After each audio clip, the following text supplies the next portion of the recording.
CARE Council retreat. Thank you for joining us on this beautiful day, in this beautiful location. Hope you're enjoying breakfast.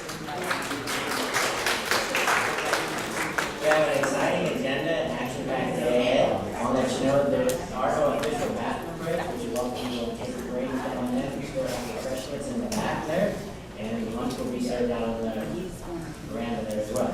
So as we get started, I'm going to introduce our very first speaker, Dowden.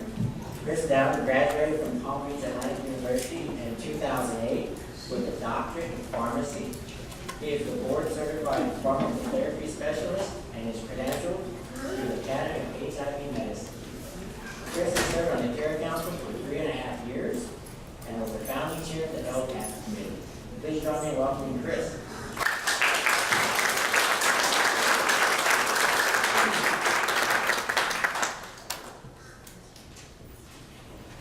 Good morning. Good morning. Welcome to the retreat. I'd like to thank everybody for coming here for what I hope is a collaborative learning experience. We've done a lot in the last year to recruit additional members and to improve our involvement in the community. First, it tasked us with growing our council, and we're happy to report that in the coming months we'll likely have a full council for the first time in a long time. We also organized a community event in Belle Glade. We had over 350 attendees. This was organized by our Community Awareness Committee. We had over 350 attendees and over 90 people were tested for HIV that day. In addition, our other committee, the LGBTQ Health Equity Committee, has developed training for different providers to help reduce stigma when dealing with that population. We still have challenges ahead, and that's what today is about. We've had cost overruns in a couple large categories, and in this coming fiscal year, we're tasked with providing the same care but with less money. The needs of our community has not changed, and we're going to have to do the same or more or less. We need to find ways to be more efficient in how our services are provided, and we must be willing to venture outside of our comfort zone in making difficult decisions and allocations. We need to follow data-driven decision-making processes as we make allocations with our funding and develop our standards of care. Before each meeting, we observe a moment of silence in remembrance of those who have succumbed to AIDS and those who are currently living with disease. We ask for strength to remember why we're here, strength to make decisions to improve care, and also to remember what we've accomplished. Our number one priority must be the clients and the community that we serve and reducing the burden of HIV in Palm Beach County. We're going to watch a video in a minute that details our activities for the last year and also kind of details the history of the CARE Council. We've done good things for our community, but as we remind ourselves before each meeting, we must look for ways to improve. Just like a patient's health must be managed, the quality of services that we provide must be managed. We'll be speaking about viral load suppression and the role it plays in the health of the individual client, but also the role that it plays in the prevention of HIV spread in our community. We must look for ways to improve the rate of viral load suppression in our community and constantly strive to improve the standard of care that we provide. Thank you.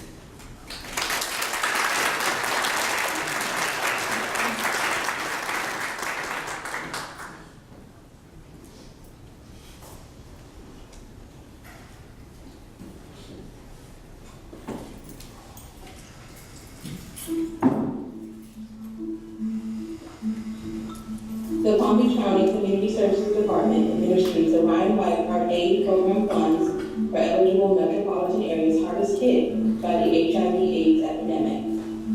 Since 1994, Palm Beach County Board of County Commissioners eligible metropolitan area, or EMA, has been providing core medical and support services for people living with HIV AIDS, prioritizing and reducing community viral load suppression rates, and thus furthering the spread of the disease.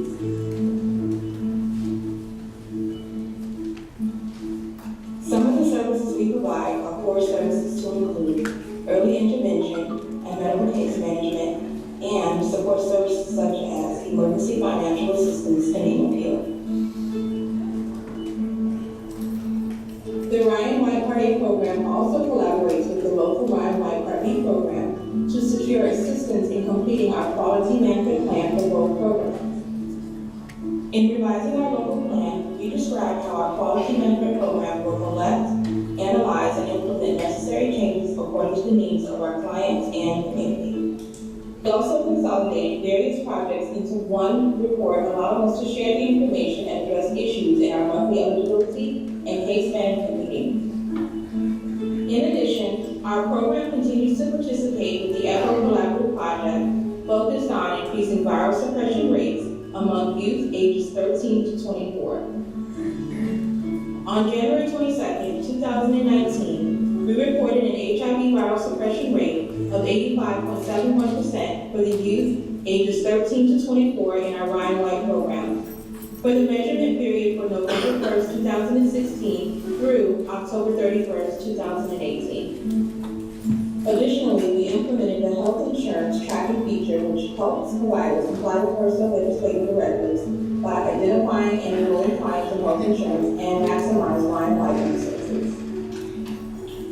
Health insurance premium and cost sharing assistance provides financial assistance for eligible clients living with HIV/AIDS to maintain continuity of health insurance or to receive medical and pharmacy benefits under a healthcare coverage program.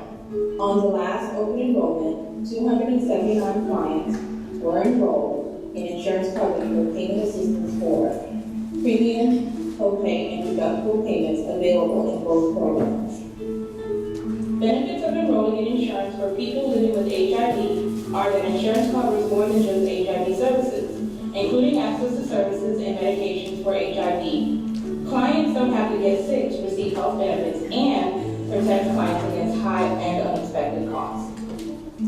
Also, our LGBTQ committee members successfully designed and begun implementation of LGBTQ training for providers in the upcoming Ryan White contracts and designed an LGBTQ barriers to care survey. Collaboration within the HIV/AIDS community occurs through the joint planning between the Ryan White program and the Community Prevention Partnership. This project, managed by our Ryan White program, developed and implemented an integrated data system to share cross-program client information and coordinate HIV care and housing services across multiple funding programs to enhance and streamline local HIV service coordination along the HIV care continuum. The HIV CARE Council supports CPP meetings, CARE Council activities, and works closely with agencies, organizations, and groups for the purpose of ensuring individuals with HIV/AIDS are aware of their status. Some of the CARE Council's achievements include creating a video to spread awareness about the CARE Council as well as recruit members. Which HIV CARE Council is an organization that provides care for those that are HIV positive. Women, men, infants, young adults, children that are affected with this HIV disease. So we help provide feedback to the county on how resources should be appropriated to best serve the needs of the persons that we're trying to serve. Creating a new website, and developing a recruitment strategy of extensive outreach and training, which resulted in adding 5 more members to the board. We also declared December 1st as World AIDS Day and hosted our 2nd annual community-wide Health and Wellness Festival. 350 individuals attended the festival, of which 90 were tested for HIV/AIDS and 262 were provided with various health services. Our achievements would not have been possible without your support. We thank every organization and individual for their commitment to working towards our common goal of improving viral suppression rates and addressing disparities and ensuring equitable access to services and health outcomes for key populations.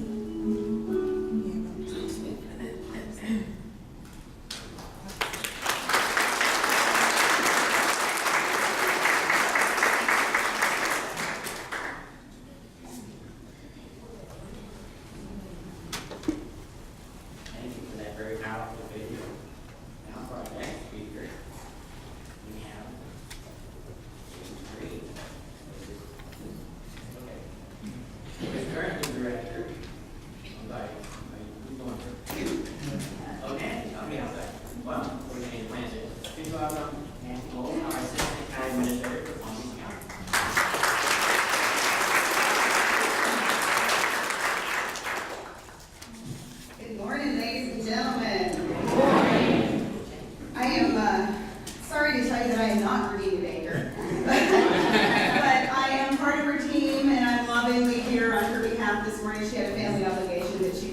get out of, and I am very pleased to be with you this morning. And thank you all for waking up to your alarm clocks, putting on your pants, coming to this beautiful place and enjoying breakfast together. Your efforts on behalf of Palm Beach County CARE Council help to support the extensive and robust HIV testing programs. Collaborations with the HIV AIDS community bring a high level of coordination between patient care and prevention programs. All of the advisory boards and committees and councils that I get to at least kind of have a dotted line with in my role as administrator overseeing community services. The HIV CARE Council is, I know you can't use the word favorite in government, but it certainly is one that I carry close to my heart, because at the end of the day, with all the wonderful work you do, I'm reminded of a sweet little boy with spiky hair and pale skin, not much younger than me, from Kokomo, Indiana, named Brian White. He was just a little guy with a scary and mysterious disease, and all he wanted was to simply go to school. But what he ended up doing was simply changing the world. Not long ago, Elton John was honored in a tribute concert. I don't remember if it was an award show, but anyway, Elton John was honored, and as part of that, a letter was read that he wrote to Ryan White upon the 20th anniversary of his death. And I just wanted to share a little bit from that letter with you all this morning to kind of bring you back to the roots of why you're here this morning. 20 years ago this month, you died of AIDS. I would gladly give my fame and fortune if only I could have one more conversation with you, the friend who changed my life, as well as the lives of millions living with HIV. Instead, I've written you this letter. I remember so well when we first met, a young boy with a terrible disease. You were the epitome of grace. You never blamed anyone for the illness that ravaged your body or the torment and stigma you endured. When students, parents, and teachers in your community shunned you, threatened you, and expelled you from school, you responded not with words of hate, but with understanding beyond your years. You said they were simply afraid of what they did not know. When the media heralded you as an innocent victim because you had contracted AIDS through a blood transfusion, you rejected that label and stood in solidarity with thousands of HIV-positive women and men. You reminded America that all victims of AIDS are innocent. When you became a celebrity, you embraced the opportunity to educate the nation about the AIDS epidemic, even though your only wish was to live an ordinary life. Ryan, I wish you could know how much the world has changed since 1990 and how much you changed it. Young boys and girls with HIV attend school and take medicine that allows them to lead normal lives. Children in America are seldom born with the virus, and they no longer contract it through blood transfusions. The insults and injustices you suffered are not tolerated by society. Most important, Ryan, you inspired awareness, which helped lead to life-saving treatments. In 1990, 4 months after you died, Congress passed the Ryan White CARE Act, which now provides more than $2 billion each year for AIDS medicine and treatment for 500,000 Americans. Today, countless people with HIV live long, productive lives. It breaks my heart that you were not one of them. You were, when you died, and you were 18 when you died, and you would be 38 this year. If only current treatments existed when you were sick. I think about this every day because America needs your message of compassion as never before. Ryan, when you were alive, your story sparked a national conversation about AIDS. I miss you so very much, Ryan. I was beside you when you died at Riley Hospital. You've been with me every day since. You inspired me to change my life and carry your work. Because of you, I'm still in the struggle against AIDS 20 years later. I pledge to not rest until we achieve the compassion for which you so bravely and beautifully fought. Your friend, Sir Elton John. Members of the CARE Council, staff, and friends, your efforts have helped to keep the legacy of Ryan White alive and well in Palm Beach County. You've helped to create a community where individuals with HIV/AIDS can live without prejudice, abandonment, or social stigma, and are provided with a comprehensive range of medical and support services that ensure their wellness, independence, and self-sufficiency. Thank you for your important work and for your being here today. Never underestimate your impact in this community. Enjoy your retreat. Thanks.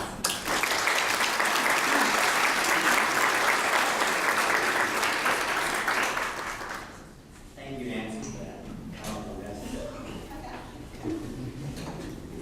All right, now we'll introduce James Green, who will come up, who is currently director of Palm Beach County Community Services Department, where he leads the county's efforts in a array of programs for senior citizens, veterans, low-income residents, and the farm worker market population.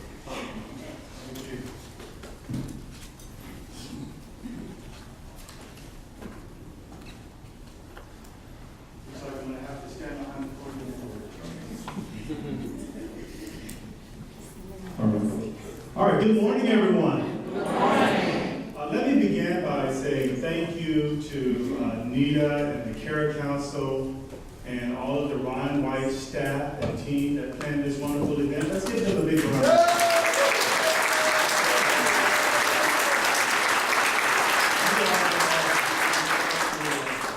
Listen, I am so thrilled to be here this morning to share a couple of things with you. One, for those of you who are not familiar with community services, we have a tremendous opportunity to impact the Palm Beach County community.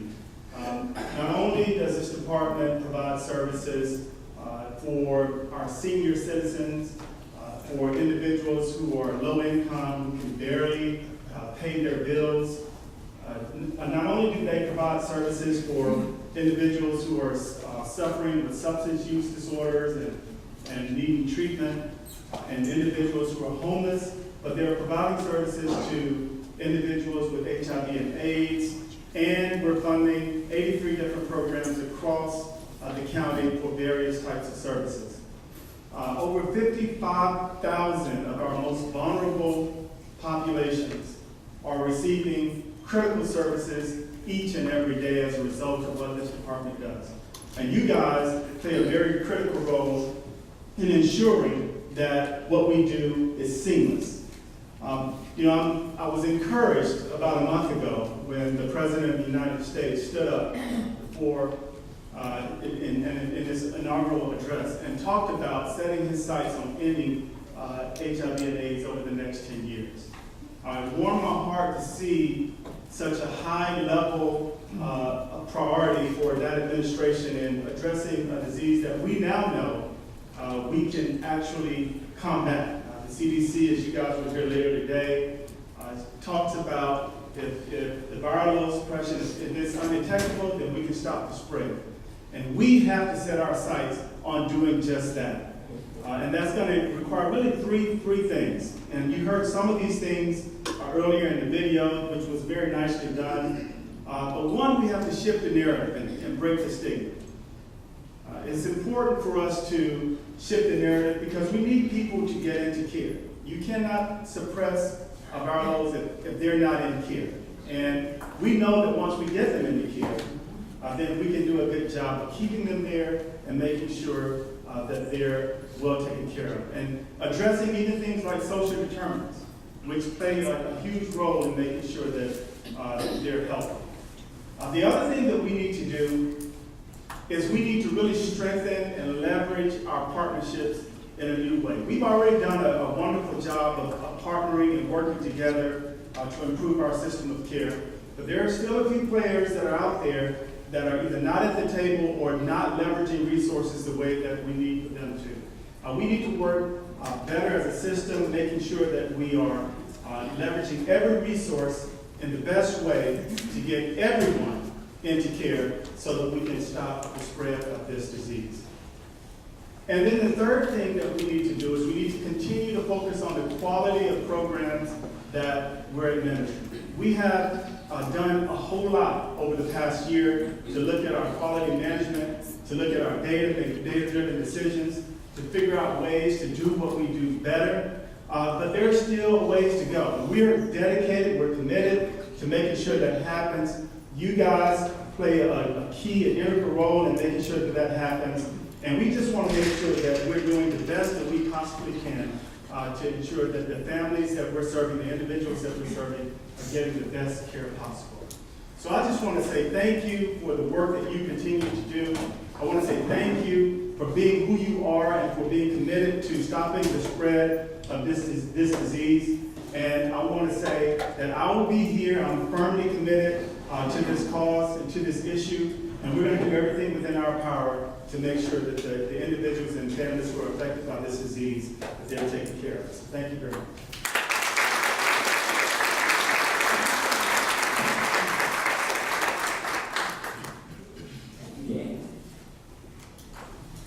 Now it's time for our very first session, titled Quality Counts in 1999. Presented by Michael Hager. Michael Hager is an experienced public health and quality improvement expert on LGBT health and HIV, with over 15 years of experience with the Ryan White program, process home insurance, and the other.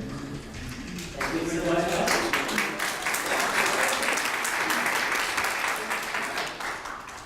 Let me pull up my slides here. Some of you got to see a little bit as I was fussing with my formatting. All right, I too like to walk around. So hi everyone, I'm Michael. It's great to be here today and to be with you. I'm really excited to talk with you about quality of care, about 9990, a couple of things. I know that some of us may have heard some of this before, but for plenty of us, it's going to be new. So I think that what we want to do is have an interactive, engaging discussion. There'll be opportunities for us to interact with each other this morning, but a lot this afternoon. So on many of your tables, a couple of tables, I apologize, I don't have bags, but I can just borrow yours. We have these little purple baggies. And as we talk and learn, there might be things that you react to that you feel not very comfortable raising your hand and saying, or if there's just not time to get to your question. Go ahead and put that on one of those index cards on your table, drop it in the bag, and at the end I'm going to collect these bags and type them up. For those of you who have heard me give my spiel earlier on, I've been personally living with HIV myself for 20 years. So I'm a big believer in people power and what we can do together as a community. So believe in me, take me up on that offer. Put all those comments, questions, concerns, even the ones you think might not be, the most savory, you can put in there.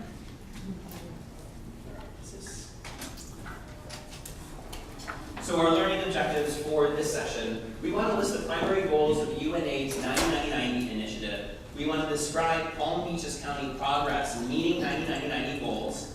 We want to name 3 main components of clinical quality management in the Ryan White HIV AIDS program. And then by the end, we want to make sure that we all have a good sense of how these things are supportive of each other and how we can leverage quality improvement for the purpose of 9990. So, a quick introduction for what is 9990. Well, it was created about 5 years ago at the 20th International AIDS Society Conference in Melbourne, Australia. And the idea was that we wanted to have a shift away from a focus on getting people on treatment because it was very ARV focused internationally for a long time. And we want to focus instead on achieving viral suppression. There's a little bit of a nuance there, right? Because we achieve viral suppression by getting people on treatment, but by thinking about viral suppression more as an outcome and not just the process of prescribe, we have a much better sense or ability to meet people where they're at and interact with them, to have a conversation, right? Also, in terms of identifying viral suppression specifically, we can then focus on the secondary prevention benefits, treatment as prevention, U equals U, and stuff like that. And we can also recognize the primary health benefits. In 2012, 2011, folks like Dr. Giordano and Dr. Libero, some of the leading HIV researchers in our country, had identified that the high quantities of virus in our blood over time can actually cause organ degradation. So that's an example of the importance of making sure that people are prescribed antiretrovirals and we treat as soon as possible to bring down that viral load. It's not just about passing on the virus, it's about keeping our bodies healthy, happy, functioning as well. So also, 90-90-90, the other thing that's really important to mention, and I think, fits into why we're all here together, is that it really emphasizes stakeholder engagement for problem solving. Testing and primary prevention efforts. Which groups are affected? Where do we go? What specifically do we do with those groups to make sure that they feel cared for and that this is a good thing and it's not a bad thing? All this attention sometimes feels like a bad thing, right? So we need to engage folks to figure out, hey, what's up with that? How do I engage your community to make sure that folks are able to come in and interact with us? Education for providers and patients is another big thing. About some of these advancements that we're making around the importance of cumulative viral load over time and what viremia does in our bodies, and making sure that people understand that we need to bring down our viral load for multiple reasons, and a lot of them are personal too to us. And then finally, new approaches to care, treatment, and patient monitoring. And a lot of times in the international setting, we talk about voluntary male circumcision. We talk about things that don't really fit in and don't feel relevant here. But that's not to say that there aren't things from the international community that we can't bring in. In fact, our friends in Miami have been working on doing group medical visits for a number of years now. And that's something that's borrowed from international. We don't really think about that as Americans. We're like, oh, I don't want anyone in my room with me talking about my healthcare business. But different communities have different approaches and different feelings about this. And you don't know until you ask and until you have the conversation. So 90-90-90 really is a shift away from treatment to outcomes. And it's really emphasizing stakeholder engagement as the vehicle for that shift to occur. One of the things that's really important to know about 90-90-90 is that these numbers are all the same, and we're so used to looking at the care continuum where we try to have exactly the same denominators. But what this is showing, that for each of these 90s, we're talking about 90% of the last group. Okay? So we can see here, these blue bars are 90s all the way across. But let's say, for the sake of argument, that we want 90% of people to know their HIV status. So out of 100, that's 90 people. So what's 90% of 90 is 81. So 90% of people who know their HIV status that are on treatment is 81. And then of people who are on treatment who achieve viral suppression, 90% of that is 73. I know that all of us aren't into math, which is why I put this up here. And I wanted to show this as a framework, that we're talking about of people who know their status, how many of them are on treatment. Not overall, how many of them are on treatment. And then of people on treatment, how many of them have achieved viral suppression. Not overall. So it's really important for us to think about this in this way. But in reality, the framework is all about 2020. In 2014, the executive director of UNAIDS had this really wild idea that we can make massive change by just putting our butts over the fire, right? And putting our feet over the fire. By forcing ourselves to think about achieving 90% of people living with HIV are diagnosed by 2020. 90% of them are on treatment by 2020, and 90% of them achieve viral suppression by 2020. That's pretty ambitious. And it's incredible how far we've come internationally and how far we've come within Palm Beach County also within that time. So some guiding principles. In 90-90-90, because we're talking about significant community engagement, it's really important that we identify our key populations. Within the data, what's the data telling us? Who do we need to talk to? Who needs to be at this table to make a difference in this dialogue and in this conversation? And our friends in the county have identified 4 groups, and we'll be talking about them this afternoon as we work. Also, there's a client-centered approach that creates what they call differentiated care, an individual service plan, basically meeting each person where they're at. There's not a one-size-fits-all model. One of the things that's really challenging with the way that we interact in the medical system is that oftentimes our HIV services are embedded within larger systems. And the rest of the medical care system kind of does act like a giant machine. It's a clock. They're trying to churn. And that's not necessarily client-specific. If you're someone who's the average healthy person without any issues with social determinants of health, without any risk factors, and you're just living your day-to-day life, hey, that's probably fine for you, good for you. But for folks like many of the people that we know, and I'll be honest, like me, You know, I actually need more client-centered help. You know, I think that if we thought about it, in reality, that would be the gold standard for us all, because we all are unique. Consumers need to be involved in planning, evaluation, and quality management at several levels. And in Palm Beach County, we are involving people at those levels. We're identifying where to target our services. We're discussing and training people and then discussing with them, you know, information, what's up with this data, you know, how can we make a difference. And we're going to keep talking about how we can do that and ratchet that up. I think one of the last things that's very important that we've heard a couple people mention already is stigma and discrimination around HIV continues to be one of the big barriers to us achieving our goals overall. And I think it's really important to note that the Quality Management Plan for Palm Beach County does include a special focus on health equity. And there are special activities already, as we can see in our identified groups for key populations later on, that show that we're walking the walk here. That's not to say that there's not more work to be done, and more on that this afternoon. So, where are we with our international progress? I kind of like these figures. This is drawn right from the UNAIDS special analysis from 2017. This is their midpoint analysis of where they're at. And you can see here, the big box is everyone, and then the people who know their HIV status. The big box is everyone, so people who know their HIV status. And then the 90% is the inner box, which is why the line comes over. And the 90% of this is the inner box. So if you go on the UNAIDS website, they have all this data available, and they have all of these different boxes. It's really neat to see how in different populations and in different regions, this varies.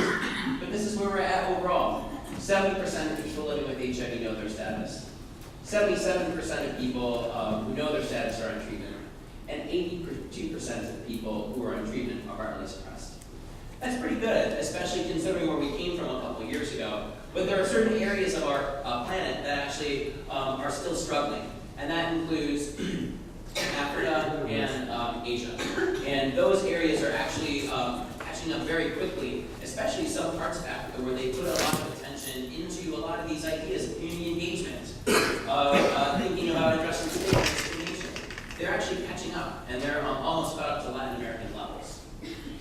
But we're not here to talk internationally. This sure is neat. We're here to talk about us and what we're doing here in Palm Beach County. So I want to show this to you. Again, we're so used to looking at the care continuum that this might throw some of us off. When we look at the care continuum, almost all right-wing organizations say, I only know what I know, so I'm going to put my first column as ever in care. But that's not what this framework is. We discussed that, right? This framework is about people who know their HIV status. So we can't let ourselves get away with that this time. Sorry. So I reverse engineered the figure based on the national average of 12% of people living with HIV being unaware of their status. So let's just give ourselves that and say we're starting here. 88% of people living with HIV in Palm Beach County know their status because we didn't have the other data available. None of the right ones do. As far as non-antiretroviral treatment, we have 69%.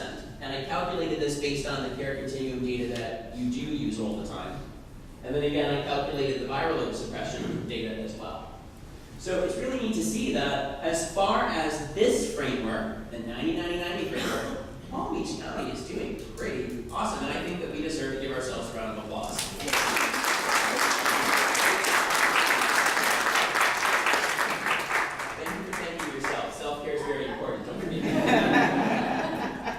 So I think that one of the important things here is that when we look at our data for Palm Beach County, this bar might be a question for people. That we oftentimes look at our viral suppression data and it says it's more in the 70s, 80s. What did I say before? This framework's different. We're not looking at percentages overall. We're looking at percentages of the previous. So we have an issue with our data with fewer people on treatment means that this is going to balloon this, right? So this is actually an area where we should probably be focusing right now. And what is treatment a marker of? Retention. You're not going to end up being prescribed antiretrovirals if you're not retained. So I feel like looking at this data here, just coming in high early in the morning as coffee's kicking in, this might be an area that's an interesting place to look in terms of how antiretroviral treatment, retention, and care affects our most important endpoint outcome, which is viral load suppression. Without viral load suppression as our endpoint outcome, I mean, nothing else matters, right? Everything is working toward viral suppression.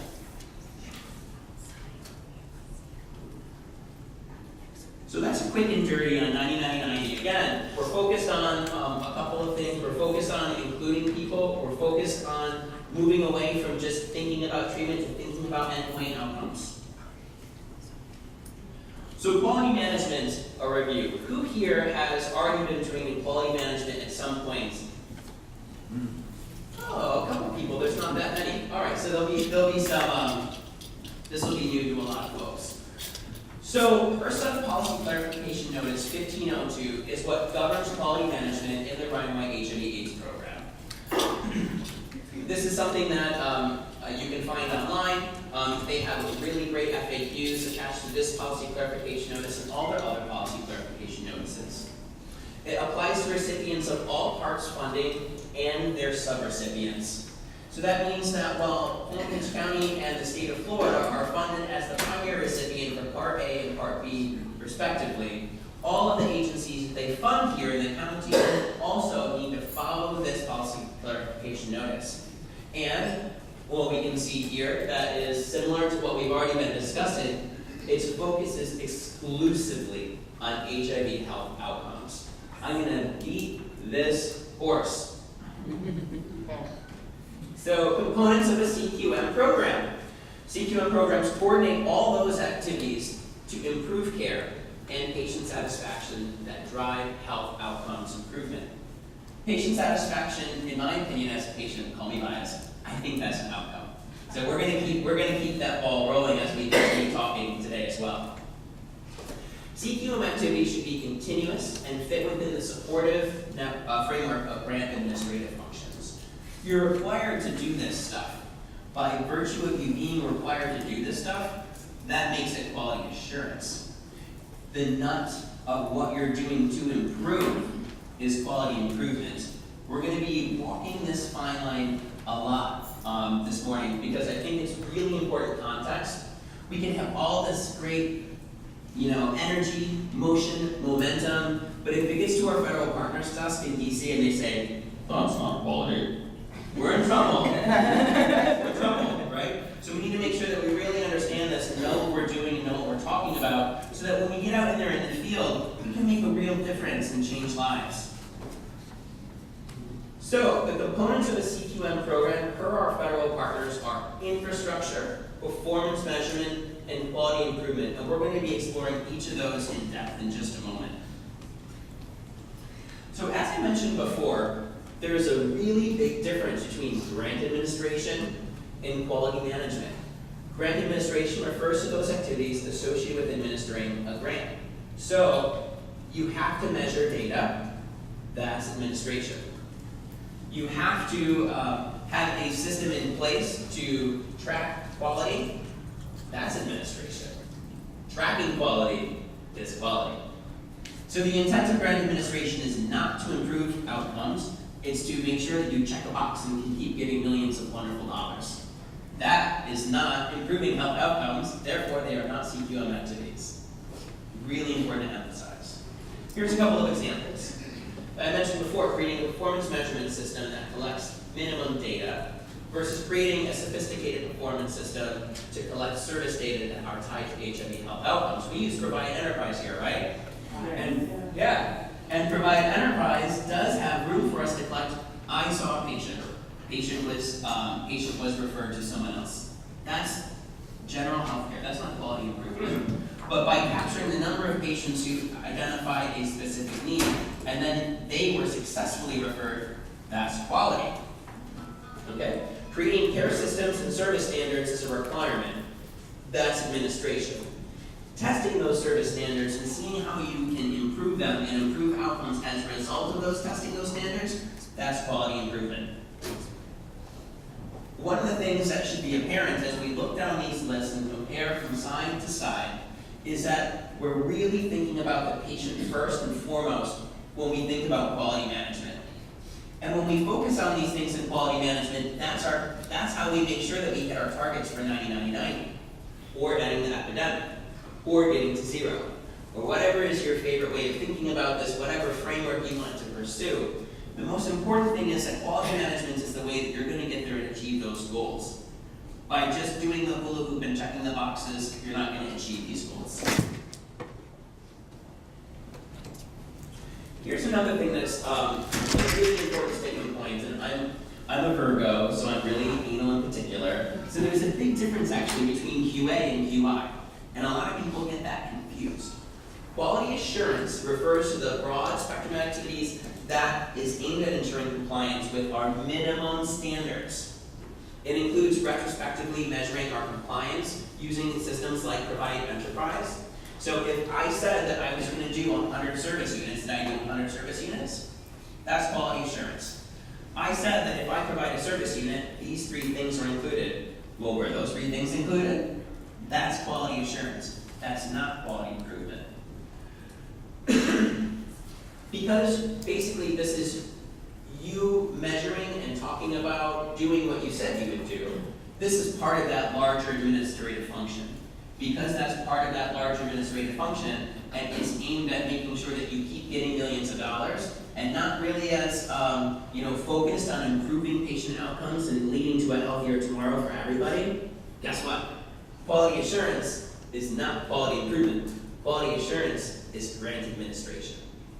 There's a lot of things we need to think about in the way that we use our data, the way that we talk to each other, and the way that we talk to our patients. That's one thing. The next thing, of course, is the way that we communicate this outwardly and up to our federal partners in DC and to other stakeholders in the field, because we need to be talking intelligently about how we're engaging people, what we're doing with this data, how we are improving, not just, oh yeah, we collect data and it's making a difference. So again, I told you I'm going to beat this horse. I'm not tired. The quality assurance, measuring compliance with standards, contract monitoring, chart reviews, quality assurance, focused on individual bad apples. Oh, this chart doesn't have this, that chart doesn't have that. It's the same case manager. I need to talk to that case manager. That's not quality improvement. Responsibility of a few to carry out. So basically the people who walk around and go and do these chart reviews, like the 3 or 4 people that go to every setting. Quality improvement is continuously improving performance beyond those minimum standards. It's focused on health systems, and it's the responsibility of everyone, because everyone has a role, because we are all stakeholders in this system that we care so much about. So just like what we did before, it's important for us to keep our focus on PCN 1502 and on quality management. If we keep our focus on quality improvement and these things on the right, we'll be able to successfully hit our targets for 90-90-90 and other initiatives that matter to us. So in quality management, one of the ways that we talk about this infrastructure, performance measurement, and quality improvement is to think about a ball and pestle model. We have infrastructure is the basis on which everything is built. Infrastructure, we'll talk about in a minute, but there are a couple of things that we can do to make sure that we have a system in place, and we have marching orders, and we have something to look back to make sure I'm doing what I said I would do. Meanwhile, performance measurement and quality improvement are yin and yang. You cannot improve if you don't measure, right? How often do we hear that? A lot of people are like, I just know, so I'm going to go over here and make this change. I don't need to talk to nobody because I've been doing this for 30 years and I know. Goodbye. That's not necessarily a very good quality, is it? Because do you really know everything? I didn't know you were God. Oh my God, can you tell me what my motto pick should be? Quality improvement, on the other hand, is important in terms of the framework that you do to have conversations. I feel like a lot of people measure and measure and measure and measure and measure, and then they're stuck. And they're like, I'm counting numbers, but I don't know what to do with them. How? So we have this model because really we need to make sure that we have yin and yang, right? for quality improvement all alone. But no, they are a pair. They're equal. They need to happen in tandem. So let's drill down a little bit more. We can't just talk about infrastructure, QI, and performance measurement without giving you some details, right? What does this stuff mean? So, infrastructure. The QM plan is a living document that describes the CQM program. I actually helped our friends at Palm Beach County to revise the current plan that you have in place now. So you have, I think, a good plan.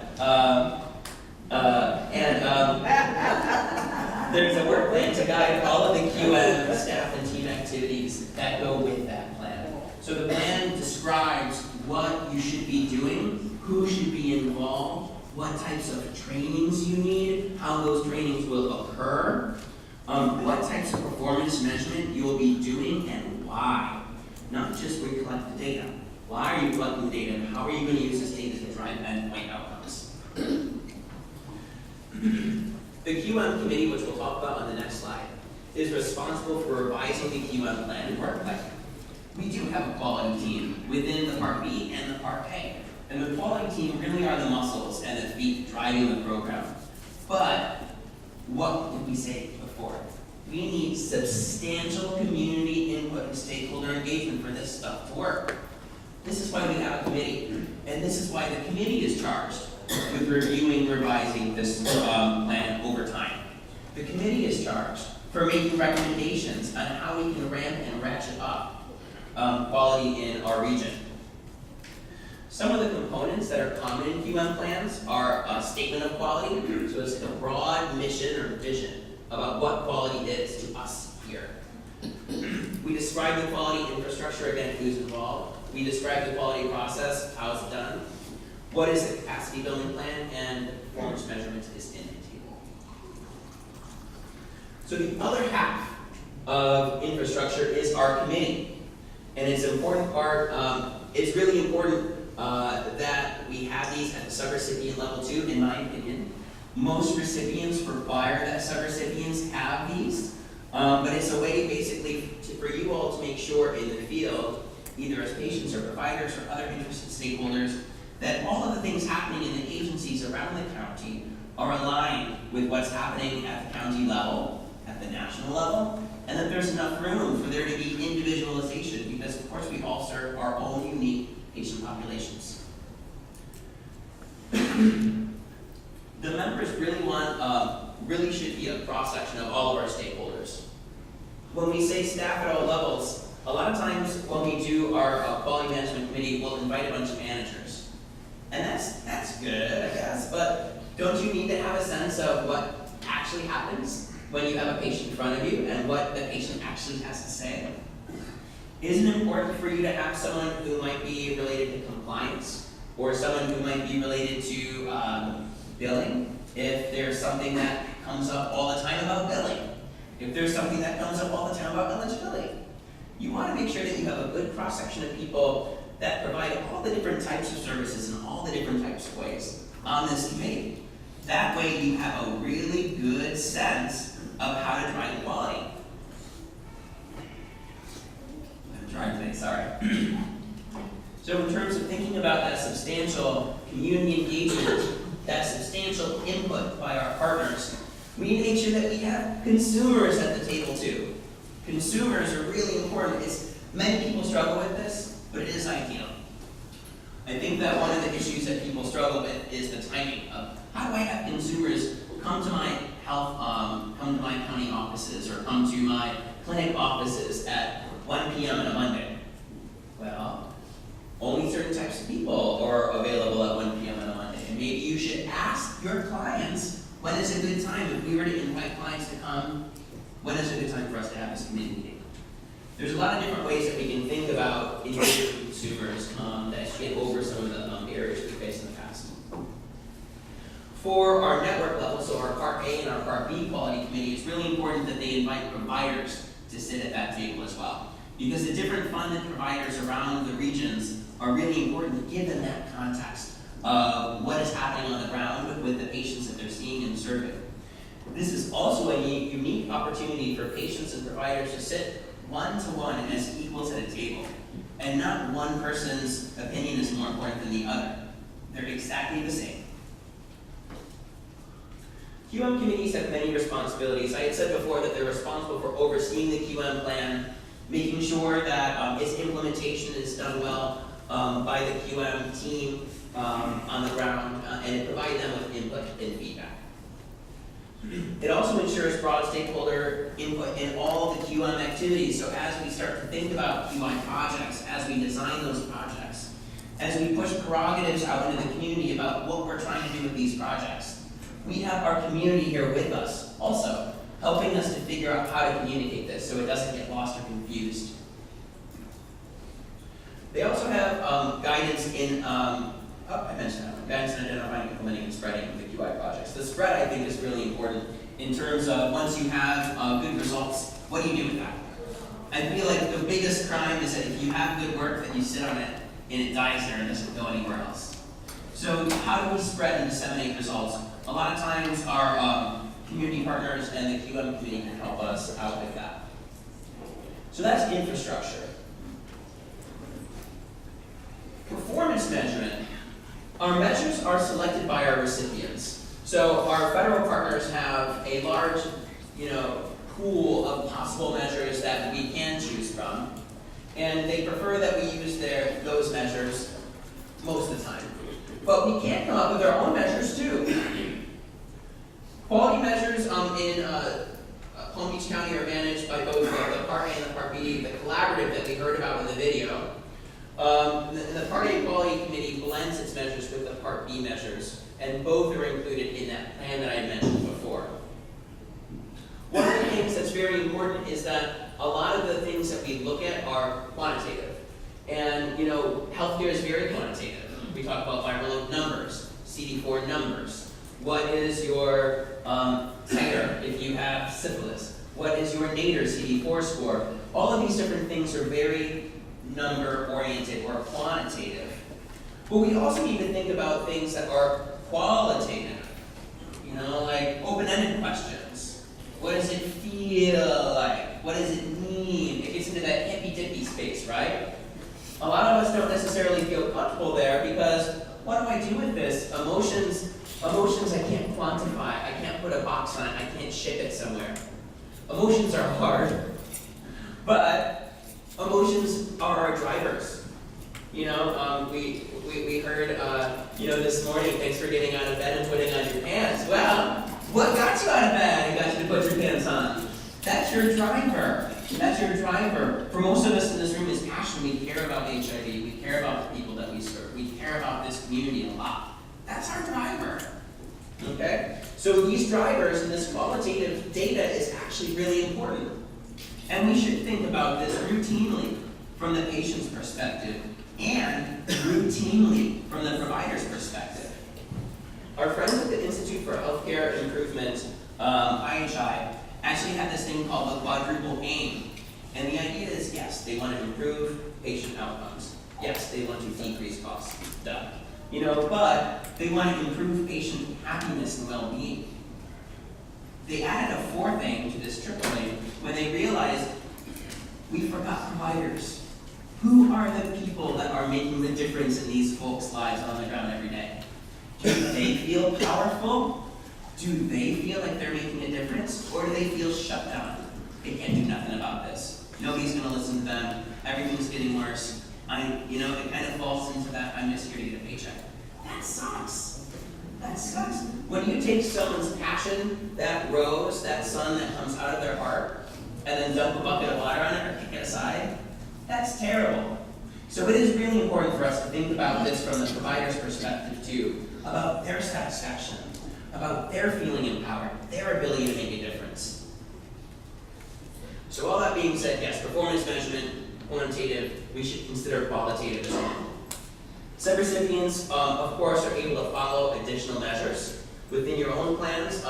You can create experience evaluation, specifically intersectional measures as appropriate for different groups that serve migrant workers. And something is very important to this one migrant worker community, then you create a compound measure that looks at two different things together as a way that's appropriate and fitting that community. If you're thinking about any community we can think of, I'm sure some things start to come to mind in terms of how we can think about this and process this. What is important for us to track over time to improve quality, not to meet expectations or check the box, but to improve quality. So the last thing to mention is quality improvement. And quality improvement per our federal partners' expectations really is that it has to be an official, rigorous model. It has to be evidence-based. And for the most part, we utilize the model for improvement in our activities. Though there's a couple other things too that we use as far as tools go. But I think that for our purposes here today, and working with you at this retreat, I can just let you know that there are QI projects underway. Hey, we have a case management and viral suppression project, and the person who is leading that, Dr. Johnson, is here today, which is great. Jefferson, sorry, Jefferson.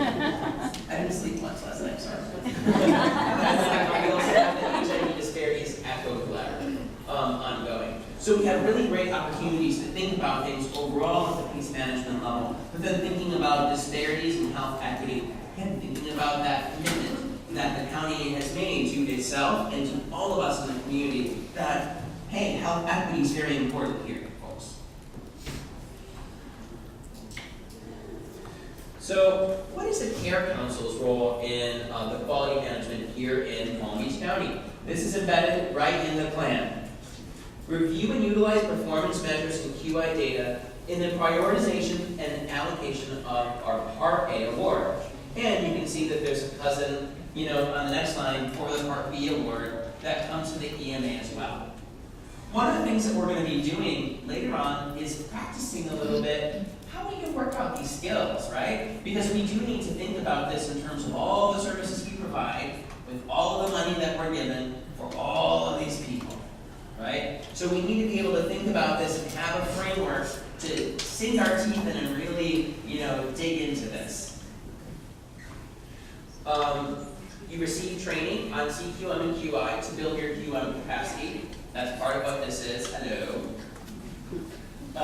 We review and comment on the QM plan, as I mentioned previously. I think that last summer, a process like that had occurred, where the plan was reviewed after I worked with the team to revise it.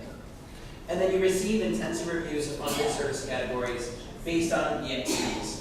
And the service categories would be reviewed on a rotating basis. So again, we're practicing that this afternoon. We're looking at case management, something that's been talked about quite a bit around here. I thought that that would be a good example to start with, since you've talked about it. We're not walking into a dark forest with our eyes closed, so we can kind of see a little bit of the light on the path. But really what we should do is we should expect or hope that we can get a lot of this data over time, category by category by category, and we can think about this overall in terms of all the lives that we touch. So in terms of thinking about CQM and 9099 together, this is the arrows in flight, right? Like I've done this whole Katniss Everdeen imagery, for this part of the talk. And if 9099 is the actual target, and if QM is our tool or our weapon to make sure that we can nail that target, then basically the intersection of these things are the arrows in flight. So let's think about this and rewind to the beginning of our talk. We actually have pretty similar goals, right?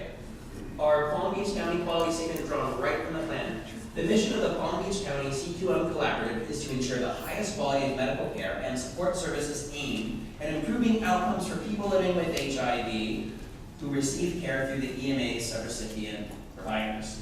And specifically, the plan goes on to further say that it aims to create a culture of quality within the EMA and within subrecipient agencies by dedicating resources for capacity building and technical assistance. Also, ensure that the EMA subrecipient providers adhere to established HIV treatment guidelines. Also, ensure that involvement is maximized from stakeholders to streamline subrecipient collaboration and coordination of HIV services, to ensure that available demographic, utilization, and outcome information is used to monitor progress and trends through the care continuum, and to improve health equity among people living with HIV. I mean, that's pretty great, right? Like, that's a pretty solid statement pretty solid vision for what quality means to us in the HIV service systems here in Palm Beach County. So the 90-90-90 statement. We're looking at 90%, this one's very simple. 90% of people living with HIV diagnosed by 2020. 90% of those are on antiretroviral treatment by 2020. 90% of those are virally suppressed. You know, when we look at the two statements, they align really well. And when you think about the other things that I mentioned, that the bullet points that are attached to this vision, they're actually almost perfectly aligned. Similar prerogatives as well in terms of what we're actually doing on the ground to make this come to life, right? So in Palm Beach County, we're focused on improving health equity. We're focused on achieving optimal health and experience outcomes for all. We're focused on capacity building for stakeholders through these lenses. You know, so we're training you today, but also thinking about consumers, thinking about providers, thinking about other stakeholder groups that interact with our service system. 90-90-90 activities.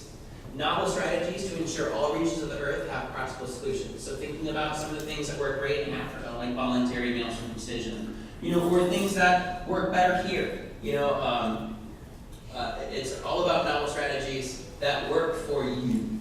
So it's about stakeholder engagement. It's a conversation. It's a dialogue. Less hand talking.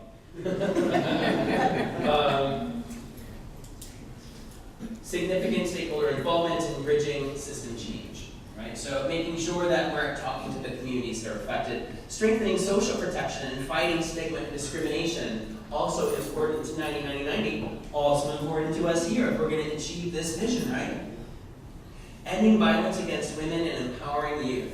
I think that there are things that we can tie here. Obviously, these are important issues. When we look at needs assessment data, which is coming down the line for you all, we're going to see a lot of these trends and themes here too. But in terms of thinking about other issues that are important, this is why we have our key populations, folks. We have our key populations so that we don't have a one-size-fits-all model. And then we can think about each of the different groups that we care about and serve uniquely and appropriately. So to sum this all up, I think that it's all here. If we want to pursue 90-90-90 here in Palm Beach County, first of all, we are on a great track to meet these goals. Yes. But we have passionate stakeholders around this room. We have tons of quantitative data, thank you, Provide Enterprise. And we have ever-growing sources of qualitative data, from needs assessments, from focus groups, from surveys, from people stopping in, from people talking and interacting.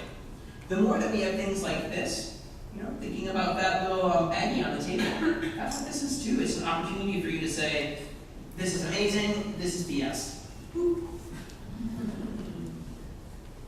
We need to connect the dots. So we're starting here today, but this is going to be an ongoing engagement, I believe. And I feel that there is more coming in terms of other ways that we can engage with more people to make sure that we really drive this home in the Palm Beach County community and beyond. What is quality of care? What are we trying to do to make a difference in your lives? How can you get involved and make a difference in your life and others today? So, I really am a big fan of songs in flow diagrams, and as I said, I'm a Virgo, so I'm very particular with my flows. So, you know, it's like, never gonna give you up, never gonna let you down, gonna run around and desert you. You know, but that's really where we're at with this, right?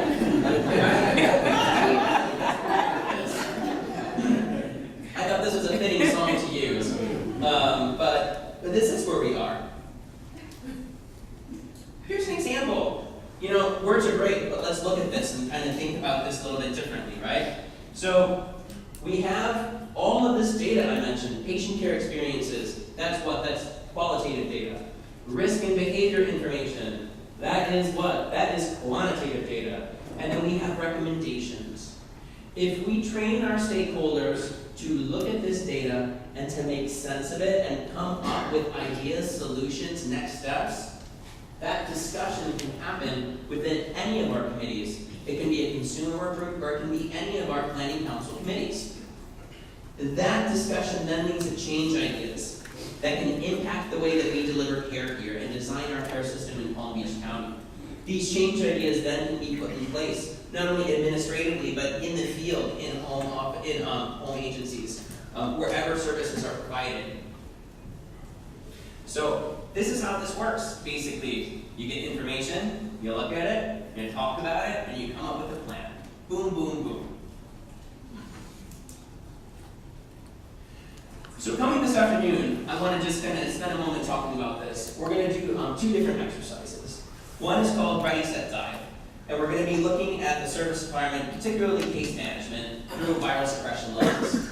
Why? Because we're looking at endpoint outcomes. That's why. I mean, the only other endpoint outcome when you think about it, and as a person living with HIV, like I hate to say it, the other one is mortality. Let's focus on viral suppression. That's more cheery. What do you think? Introduction to key QI tools and approaches as a part of that discussion, and an interactive discussion around HIV services in Palm Beach County. We're going to focus on case management today. Then, after that, to wrap up the day, we're going to have an exercise called Let's Make Change, where we're going to prioritize some of the change ideas that are developed by you. And these change ideas are set up within a structure that has been already completed. So we're going to be walking through some examples. We're not going to be doing a lot of heavy lifting today because it's enough to have new information thrown at you. It's really hard then to take all of that and try to lift it into an example. So we're just going to be doing some light examples to practice some of these concepts. And hopefully that's not going to be too exhausting by the end of the day. So here's some resources that we have around the items that we were discussing. We have a website for UNAIDS. We have the PCN 1502 itself and the FAQs. The Center for Quality Improvement and Innovation is a free technical assistance resource that's available at the Target Center website. The Target Center, not Target the store, but HIV Target. They have this thing called the Quality Academy as part of CQII, which are 20-minute modules where you can learn little bits and pieces of quality as you go. It's really cool. You can use this as a conversation tool, you can just use it for your own edification. I myself am a big fan of the American Society for Quality. We'll see some of their items coming out in a moment, and I've already referenced IHI. Of course, you can also use me as an ongoing resource for technical assistance as well. So I don't know how much time we have for questions. About 2 minutes? All right. I'm really good at spacing this talk out. Does anyone have any questions, concerns, reactions? What do we think about 90-90-90 and Palm Beach County? Yeah, Mary. I'm not responding to 90-90-90, but thank you and ask for the Are we going to get a copy of the slides? Yes. I believe so. Nita, are we going to distribute the slides? We can do that. Fabulous. Yeah, because if you want to pull some of that information, take that to their agency and Yeah, Mary made a comment. It's really important for you all to be able to take this information back with you to interact with your staff and interact with your leadership. I do put notes on these slides as well, so hopefully that'll be additional context for you as you have these conversations. Great idea. Thank you. Any other comments, questions, reactions? Yeah. I see that the goal is 2020. What happens if you don't reach the goal of 2020? Is there a backup plan? So, we'll all be Wile E. Coyote and a giant anvil will come screaming out of the sky and smash us.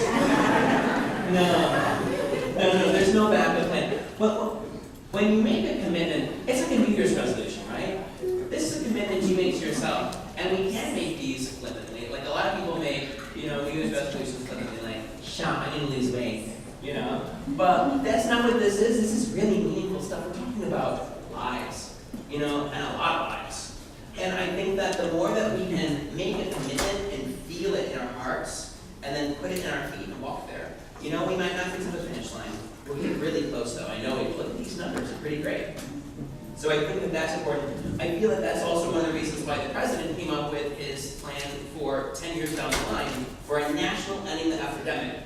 Many states had ending the epidemic plans and schema anyway, so why wouldn't there be a national one? It also takes that pressure off and it allows you to have that extra time. And it should be noted that among the 48 counties and jurisdictions, other jurisdictions that were noted in the President's Plan, Palm Beach County is one. Yes. So that means that not taking away from Ryan White, but additional new resources could potentially be coming to Palm Beach County very soon to assist with this, which is going to be awesome. Other comments, questions, concerns? I probably have about 10 seconds. But... Great job. Thank you.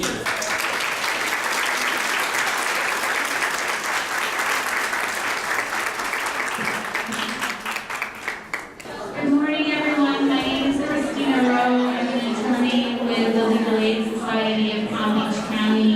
I'm an attorney in the Ryan White project. Thank you. Thank you for sitting down. We have a panel before us here, and this panel is prepared to speak on the topic of people living with HIV, AIDS, and homelessness in Palm Beach County. The purpose of assembling this panel is to educate, network, problem solve, and share about the services in Palm Beach County that are available to clients who are facing homelessness or who are homeless. And I'm sure we've had a lot of clients that are in that position. Specifically, I'm asking each representative to describe the services provided, how to access the services, and to identify one or two key service areas that need improvement or that they'd like to see to change. Each represented body has about 8 minutes to speak, and I'll give a gentle reminder 1 minute prior to your speaking session being over. I will thank you at your time's end, and we'll move on to the next speaker and so on. There will be a 10-minute question and answer session at the end of the presentation. Audience, please take notes, ask questions, and write your ideas down, because there's going to be exercises at the end of the day, and all your ideas will be extremely valuable in helping plan for our client's success. So I would just like to introduce the panel. And here to my left, I have representing St. Anne Place, Sister Pat Leonard of the Dominican Order. She's the Associate Director and Healthcare Advocate at St. Anne. To her left is Sister Carlene Seacow, who's of the School Sisters of Notre Dame and Director of Client Services at St. Anne Place. And I'd like to give the microphone over. Okay, good morning. We've got a great place to be meeting if you have to meet. I'm going to briefly explain what St. Anne Place is about, because Sister Pat is the health advocate, and I know you all are health related more than just in general homeless. But St. Anne Place is an outreach day center for homeless men and women, sometimes children. We don't often deal with the children, and there's more services for children, so they move through the system faster for us. But we're an outreach center of St. Anne's Catholic Church, which is a downtown historic church. And years ago, Sister Oliver and I, when we were hired to work in the church, the homeless started coming into our office. And we discovered that there were no shelters, there were very little services. This is 15 years ago. And eventually we dreamed of, we only had a shower. Well, how naive. Now we have 6 showers, full showers. We're open Monday through Friday. They can get a shower 5 days a week. They can turn their dirty clothes in and have them laundered, get them back the next day. We have a clothing room. They can have clothing twice a month, but we flex if you need it, you need it. We have brand new socks and underwear. That's important. Toiletries, things like that. And then what happened was we just mushroomed into, if we could meet the need and we experienced it, we tried to respond. And so we, over the 15 years, we now have a breakfast program, we have a lunch program. Anyone can come for food, homeless or not, doesn't matter. And some of the neighborhood in Pleasant City does come. Showers. a major issue is, and you all know this, that they don't have an ID. They can't get anything. So that's like the key that begins to unlock everything else. So we spend a lot of time and sometimes money to get them birth certificates, because you can imagine homeless are not walking around the street, most of them, with a birth certificate in their back pocket.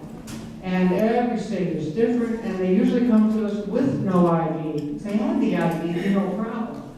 You know, but we do purchase a birth certificate one time. We will pay for it. We tell them we help them anytime, but you pay next time if they lose it. What else do we do? Oh, food stamps. We're community partners with food stamps, and Wednesday and Thursday afternoons we have volunteers trained that help them, and you know, they come in and lost their card, you help them work through it, whatever. And mail. If you have no address, I never thought about this until I started working with homeless, but if you have no address, well, the food stamp place can't send you anything. You know, it's just a need, and we have hundreds of people who use our address as a mailing address.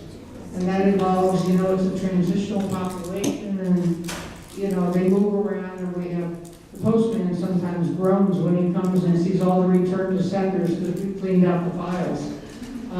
But we do the basics, and then we have a large health component as well, which Sister Pat will explain. I've been a little over, I just began my 8th year, and I came from Chicago, where they have all kinds of services. But I learned fast here that it's hard, and I had to learn all the resources here. What I started doing is making sure, or trying to get everybody that is qualified to get out of healthcare district. So we spend a lot of time getting them, well, first of all, you have to have an ID and you have to have a social security card. So getting them signed up for healthcare district. Then, now it's mushroomed into Medicaid, which is a mirage. I mean, that is I need help with that myself.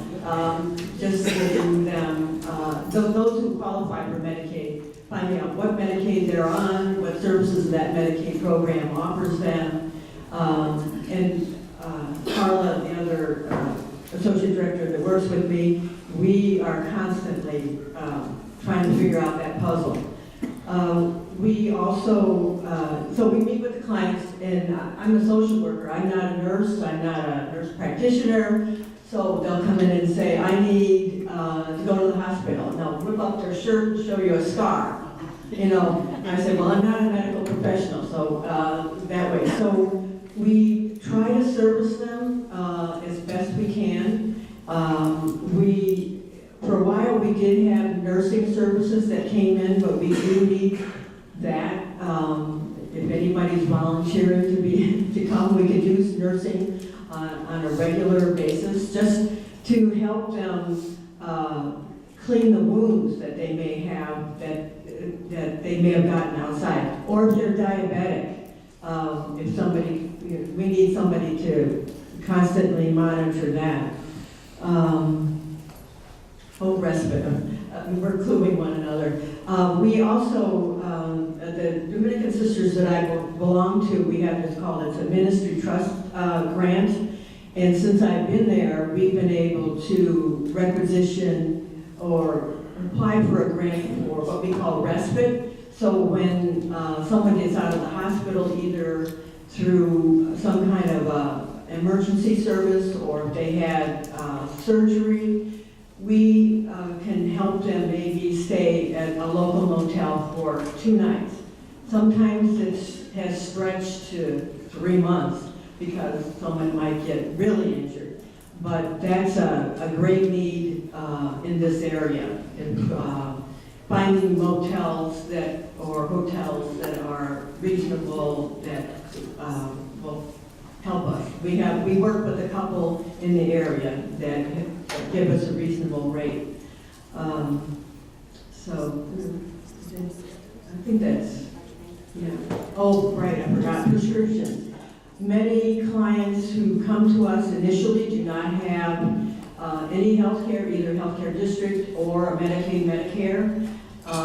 They come in and say, I need this medicine, I just got released from the hospital, and they send it to CVS, And so then we have a partnership with, I'm going to put a little plug for Center City Pharmacy downtown on Clematis. They are excellent. I'll just call and say, how much is this, and this? And they'll give it to the client at cost if they don't have insurance. And so I send them the client down with permission. They charge our accountant, and the only thing I ask them to do is bring me back a receipt. So that pharmacy has helped us over the years. They are excellent. And then we can, let's say, About a minute.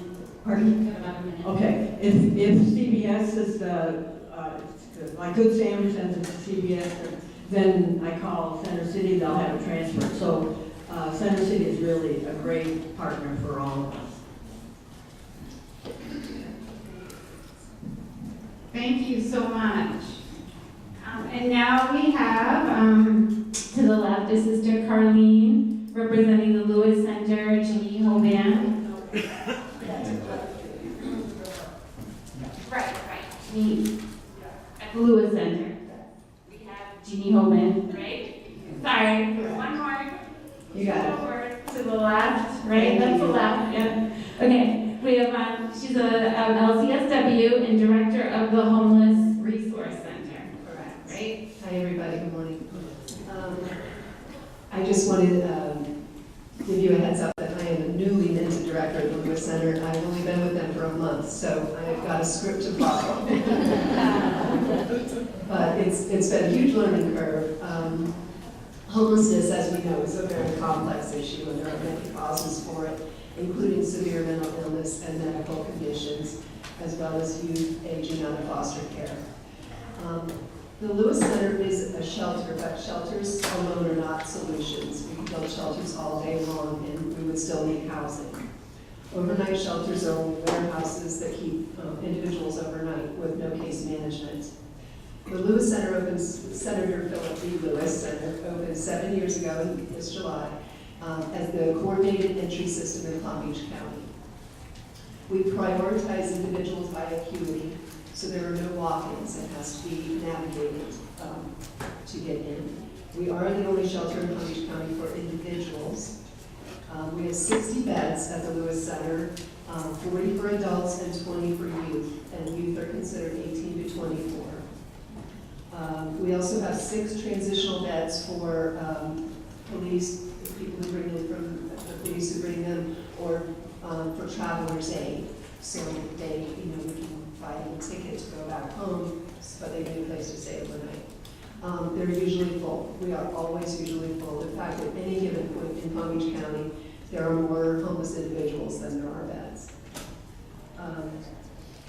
We are a low barrier shelter, so we don't care what baggage or backgrounds you have. You can stay with us. We don't magically connect people with housing, although we wish we could.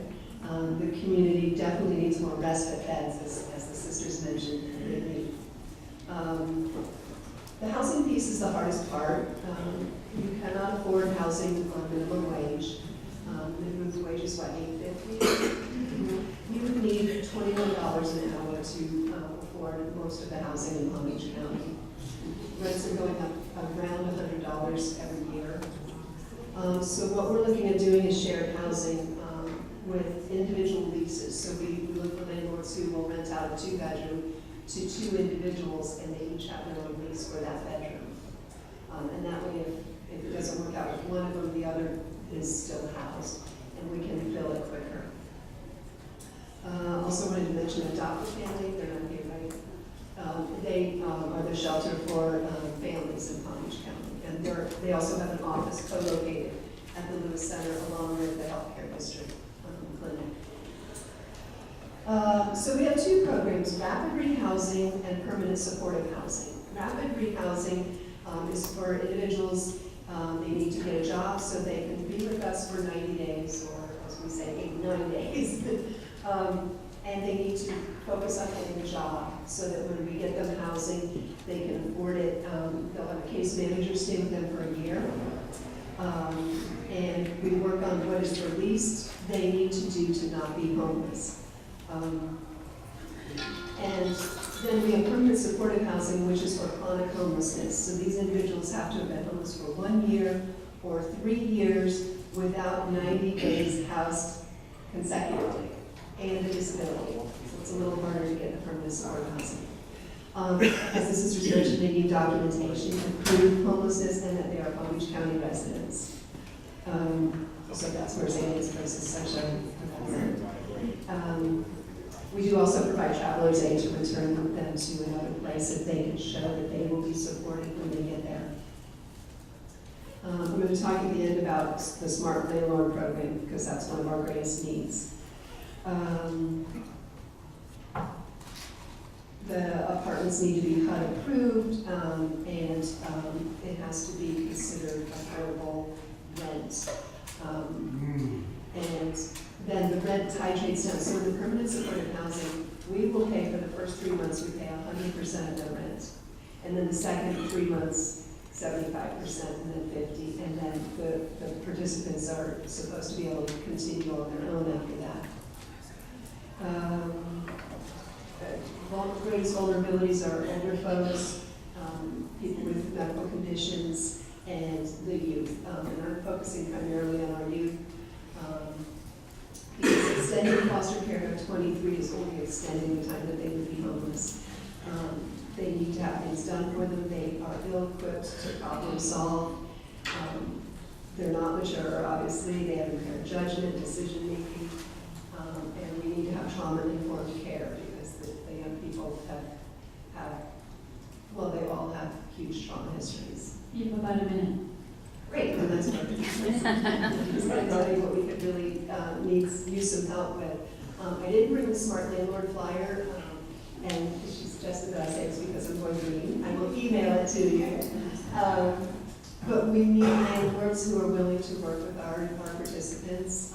And so if any of you know landlords or property managers that would be able to rent 5 bedroom, that would be awesome. And we're also supported by the Homeless Coalition, which is also located at the Lewis Center, and they have a donation center. So if you have clothing or toiletries or dishes, pots and pans, anything that our folks need when they get housed, we would welcome those donations. Thank you. Thank you.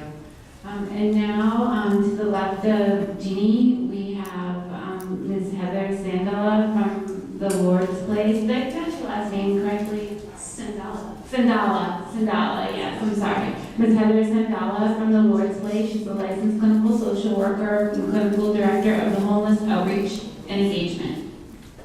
Hello, welcome. I'm not used to sitting. Speaking. Stand up. You can stand up and speak. So I can see everyone's faces. It's wonderful to be able to look around because I see so many of our community partners in the room, and as you all know, we cannot work towards solving the issue of homelessness without each other. These clients and people experiencing homelessness have such complex issues and barriers that it requires all of us, I believe, to be part of the solution in all of our lenses to be able to help them.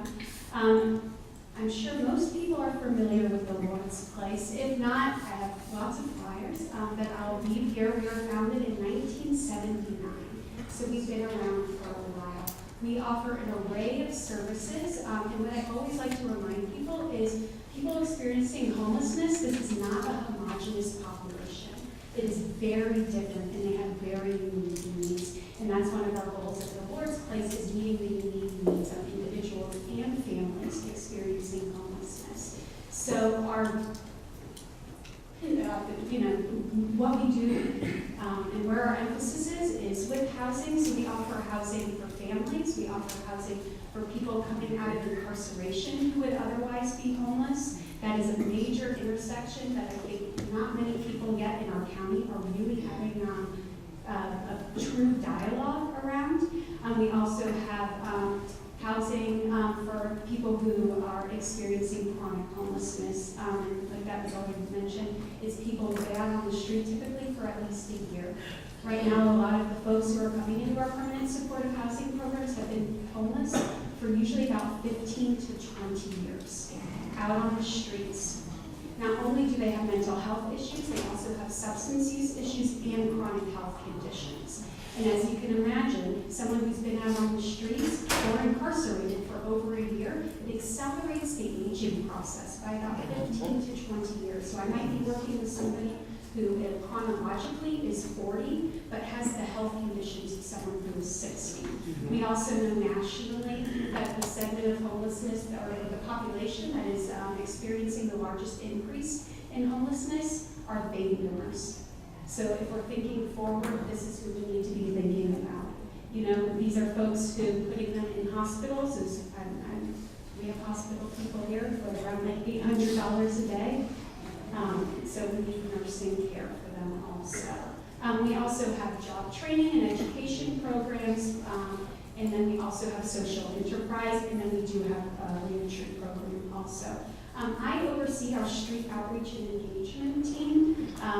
My absolute passion in this world is working with people who have experienced chronic homelessness. And I do have, I'm a licensed clinical social worker, so I see it through a very different lens, especially is it in line with people's psyches, right? And so when you've been out on the streets for so many years, there's a need for supportive services in helping people with that transition.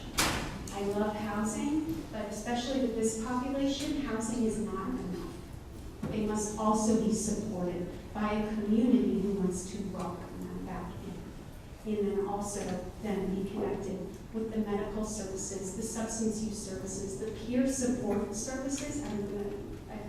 You can put this on my tombstone, right?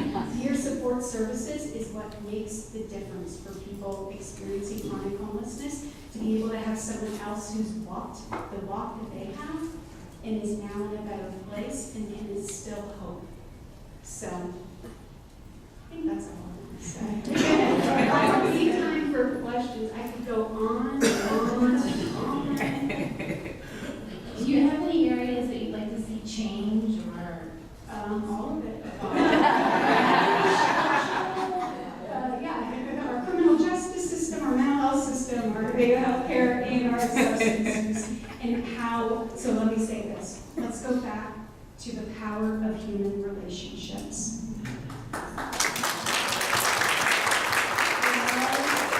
Love data, and it's important, but the relationship that we establish with people must come first.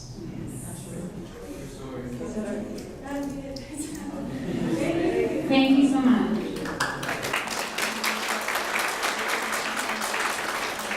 And to Heather's left, we have representing the Palm Beach County Housing Authority, Miguel Vasquez, the Support Service Coordinator.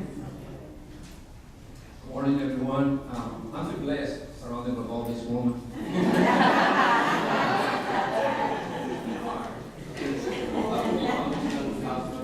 We are the agency, sponsor of the whole program, housing opportunity for people with AIDS, HIV.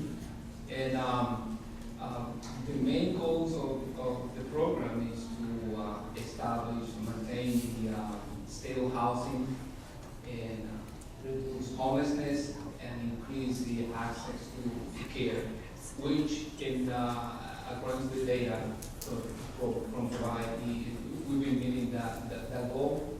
So the main goal is to transition people from the whole program to a more permanent rent housing arrangement and private housing.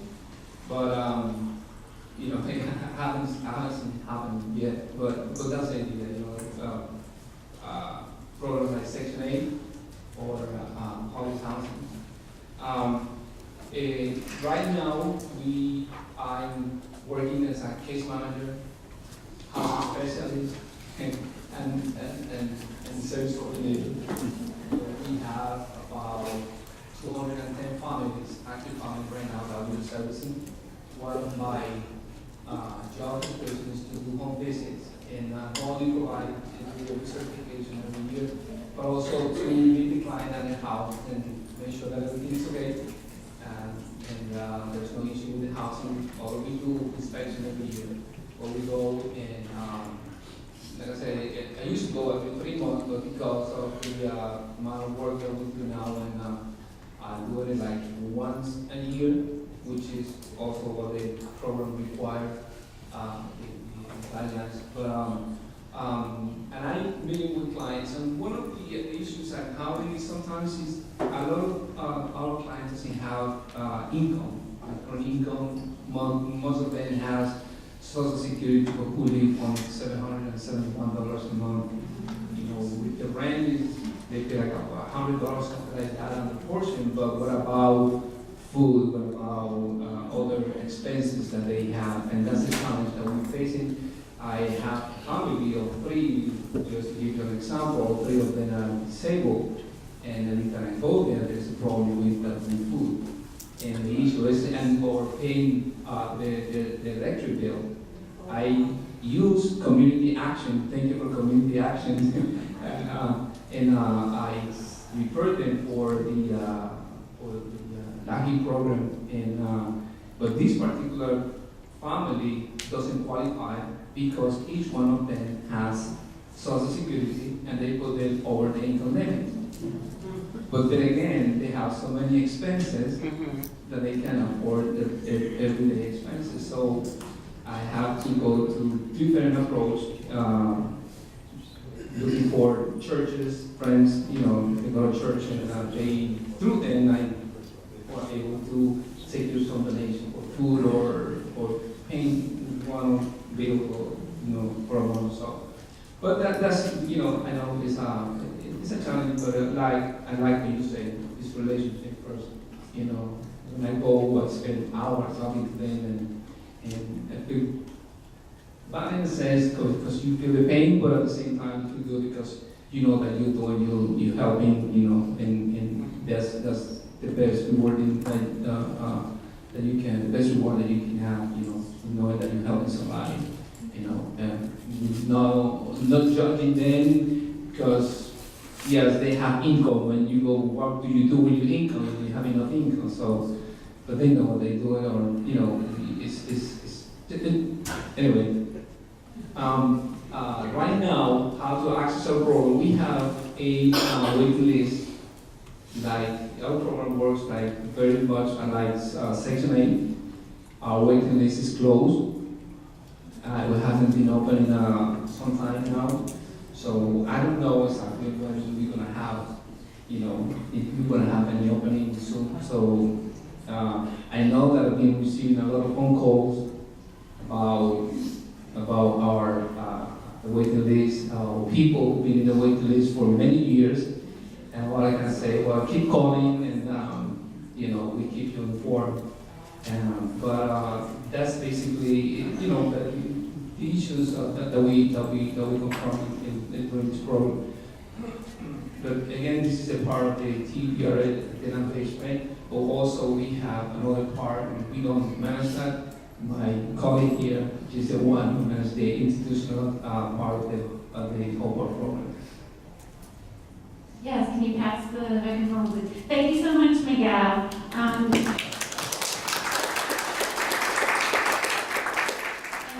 to Miguel's left, we have representing the Jerome Bolton Center for Behavioral Health, Ms. Mary Anderson, MA, Supervisor of Housing Programs at Jerome Bolton Center. Hello, everyone. I don't know if you hear my part, but if you hear this part. Well, what we do is we focus on individuals with mental health issues, not just the medical, but individuals that have true issues as far as mental health is concerned. And I don't know if you know, but in order to work in this field, you have to have a passion for people. You have to be able to open up your heart, put whatever personal issues you may have with that individual to the side and say, you know what, I'm here to help. These people have issues, but not only mentally, now they have the medical component. And so that's why we have case managers. I actually have 3 case managers and 3 nurses, where they go out to the individual served, I like to call them individual served because they are humans. We go out to their homes. Some people are seen once a week, others are seen once a month. It depends on their level of functioning and how they're doing.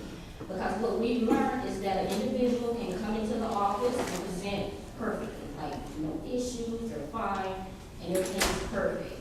And And when you go into their comfort zone, you go into their environment, that's when you can see that true person and say, okay, you're not okay.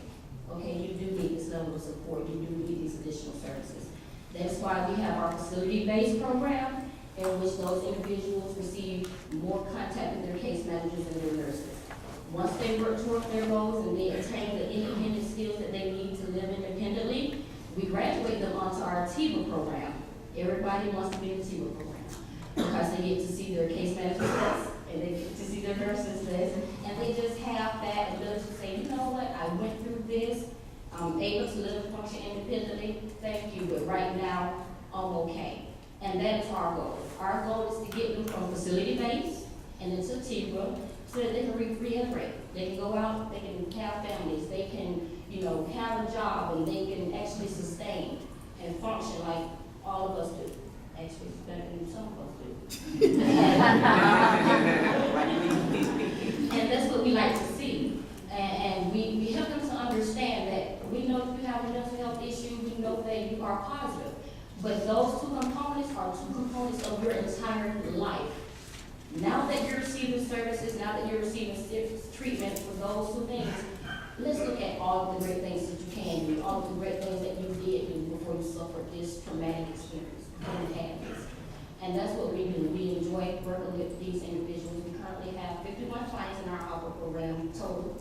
We are not accepting anyone right now, but we are hoping and praying that funds come in so that we can house more individuals, so that we can provide them with case management and nursing services because it is needed. What we've seen is that those individuals that do have these issues, when they have that support, that case management and that nursing support, they normally thrive. They normally do well because they know that somebody is on my side. And when I fall, someone is there that's going to help me, pick me back up, and get me where I need to be. A lot of our clients do not have family members, but they have family members who have just pushed them to the side and say, okay, I don't want to have anything to do with you. And just by us in this room coming together and saying, you know what, you may not have your biological family, but you have us, and we are here to help you in any way that we can. And if we continue to do that, and we continue to show them the love and support and provide quality services, these people can do great things, and they are doing great things. And that's what we're looking to do, to reintegrate them back into the community. Maybe one day, like we actually have a few clients that have got married, actually bought homes, and they transitioned from facility-based to TIVA and into independent housing. And that's the goal here, and to just love on them. Thank you. Thank you so much.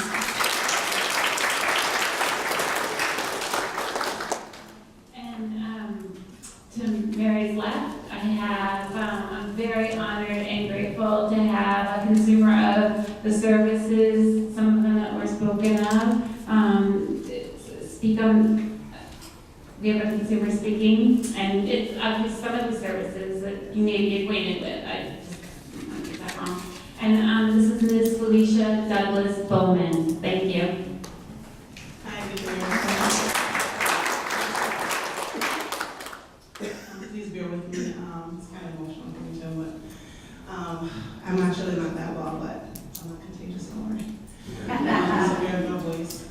So she already introduced me, so I just want you to go over that again. I want to thank all of you guys for being here.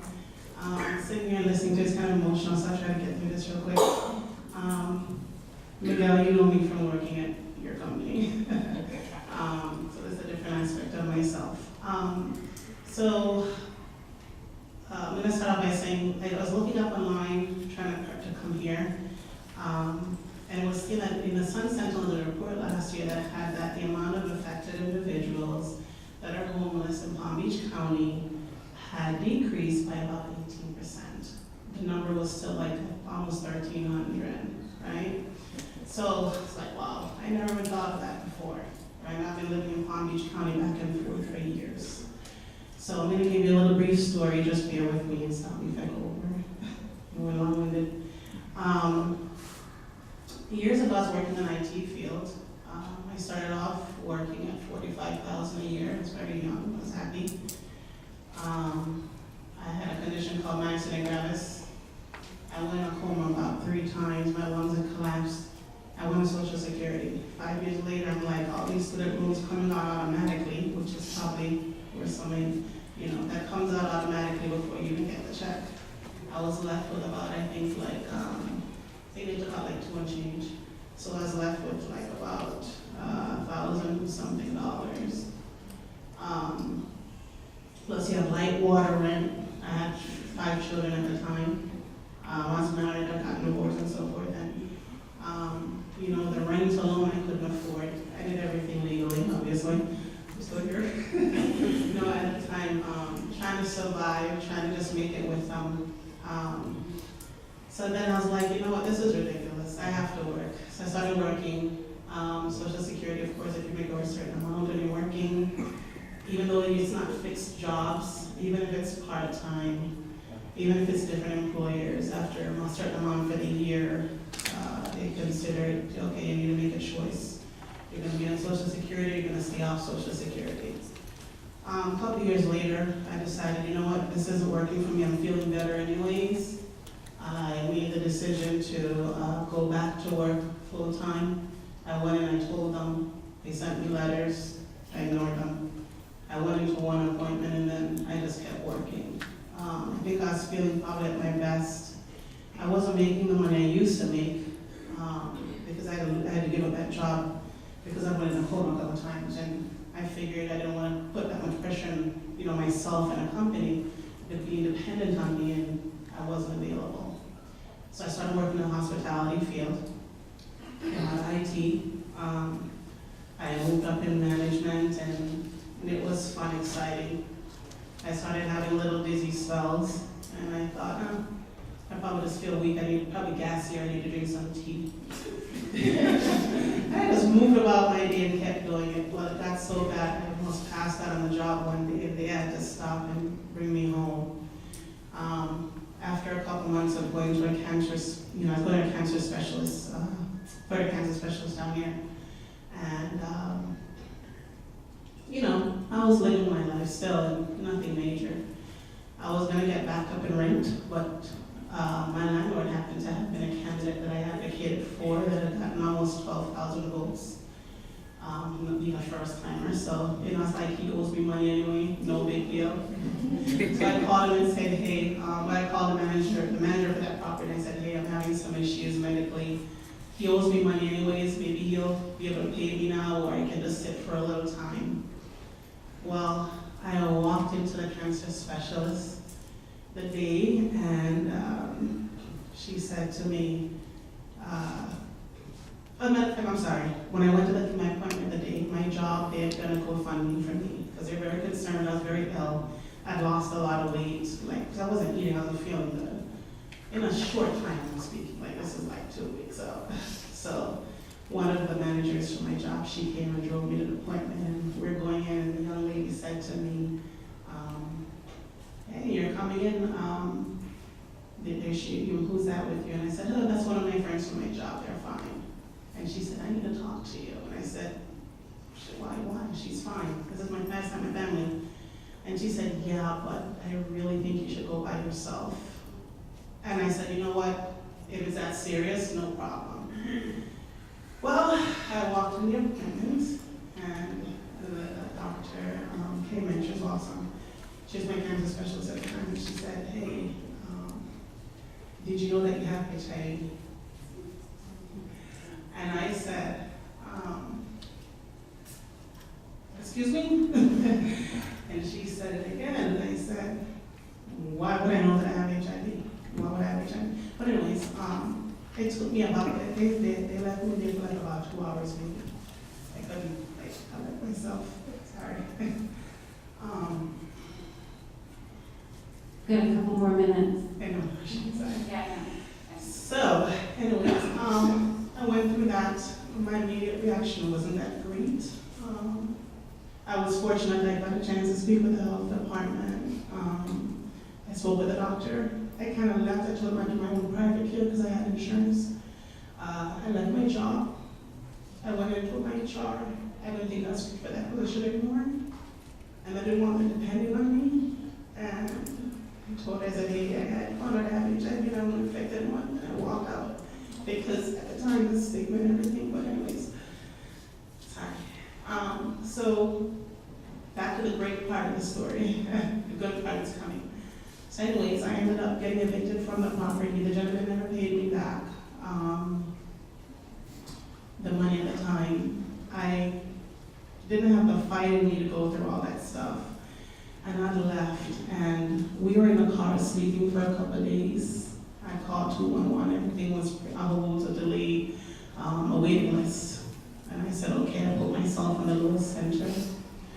I went downtown and to the water department, and I was able to speak with some people downtown, and they sent me to the St. Anne's. Are you gonna remember me? And I was so pissed that I've been sent here because my 6-year-old was terrified being in the car. You know, I didn't have tents, and we were just parking in different places to sleep in the car. And my 16-year-old, she didn't want to go to school anymore. And because, you know, she didn't want to bathe. So, St. Anne's, they do provide a facility you can bathe. It's clean. They wear gloves. The food's, you know, clean. It's healthy. So the children, when they saw that, they were like, they're actually eating. I was happy. I went to the shower. The shower space was clean. They gave us towels. They had a place to do laundry. It was wonderful. Lewis Center called us. I'm so right there.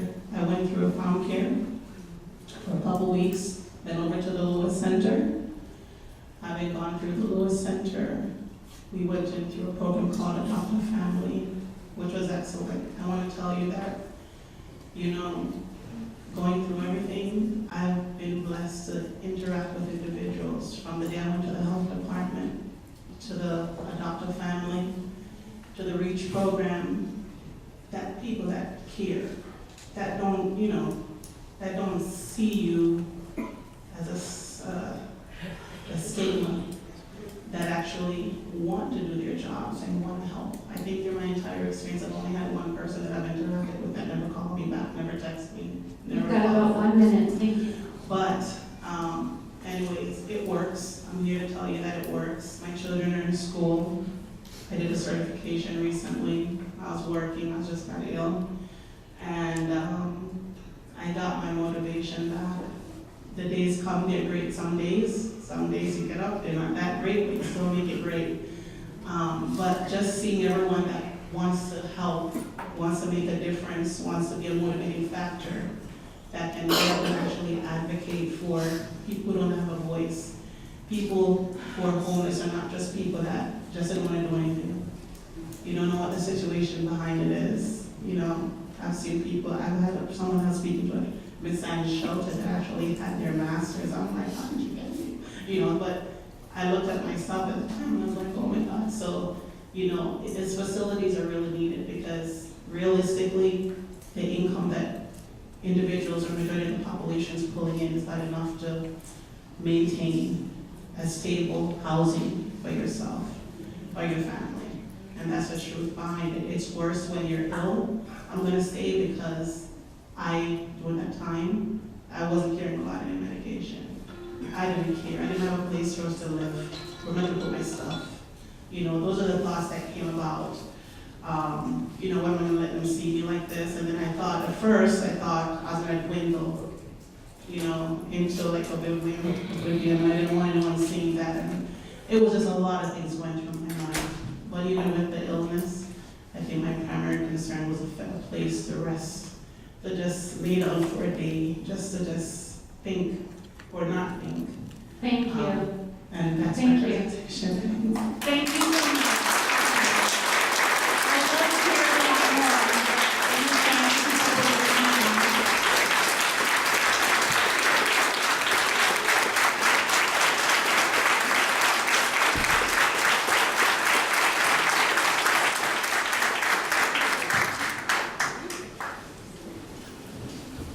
And now we have a time for a question and answer period. We've got about 8 minutes for question and answers. If anybody has any questions for the panel, for any member, okay, I'm coming right over there.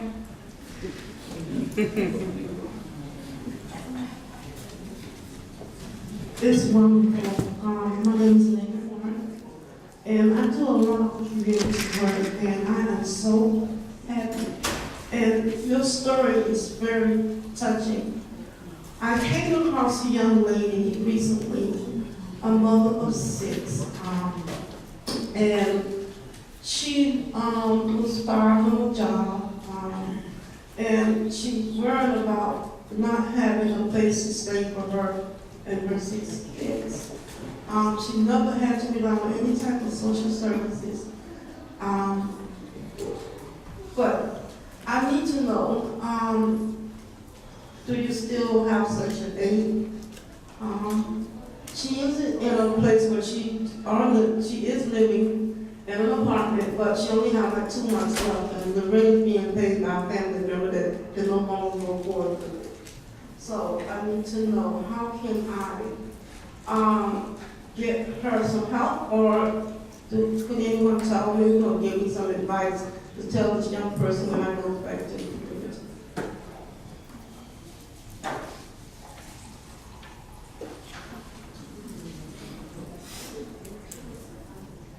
Oh, yes, I'm sorry, the one thing, there was something else. The Housing Authority Section 8 is gonna be offered in March 4, I think, the waiting list. March 4 to March 15. Yeah. You can go online and fill the application online. What about Dowden families? Is there a way that you can help her out? If she gets on the waiting list and she's not able to obtain any support? I'm thinking about adopted families too. Is there any way that The shelters are for people who are currently homeless, and since she's not, she wouldn't be eligible. But she might reach out to them and get with a navigator, because primarily we try to avoid or prevent homelessness. So I would recommend that she reach out. Does she have any income? No, she expressed to me that she does not have any income. She doesn't even get, welfare or no social assistance, not even child support. She's only living off the funds that's given to her by her family member. I hate to say it, but I think that's part of the problem, is that when we see people like that, they're sleeping in their car with their children, they come in, we don't know where to send them. I mean, there are stopgap measures, but the real help doesn't exist very much. I would say, though, that St. Vincent de Paul Society does help out, but it's not going to be long-term, but it might pay her next month's rent when she can't. And another one is Catholic Charities has an outreach homeless section, and she might want to contact them, because they do help. But again, long-term, I don't know. Are there any more questions? Or did you have any answers? Are there any more questions? Look, you want to and then I'll run right down there. Hi, I had a couple of questions for the Lewis Center. I know that earlier you stated that the Lewis Center doesn't matter about backgrounds. And I know of several cases where the Lewis Center did a background check on several people to see if they had any warrants or anything. If they had any warrants, they will call the sheriff's office or police department and they will get arrested on site. And if they had any kids with them, DCF will get involved as well. So I just wanted to make that clear. That is a truth. If I didn't say low barrier, I should have. We were required by law to check for warrants and sex offender status. And so those are the two things that need to be dealt with.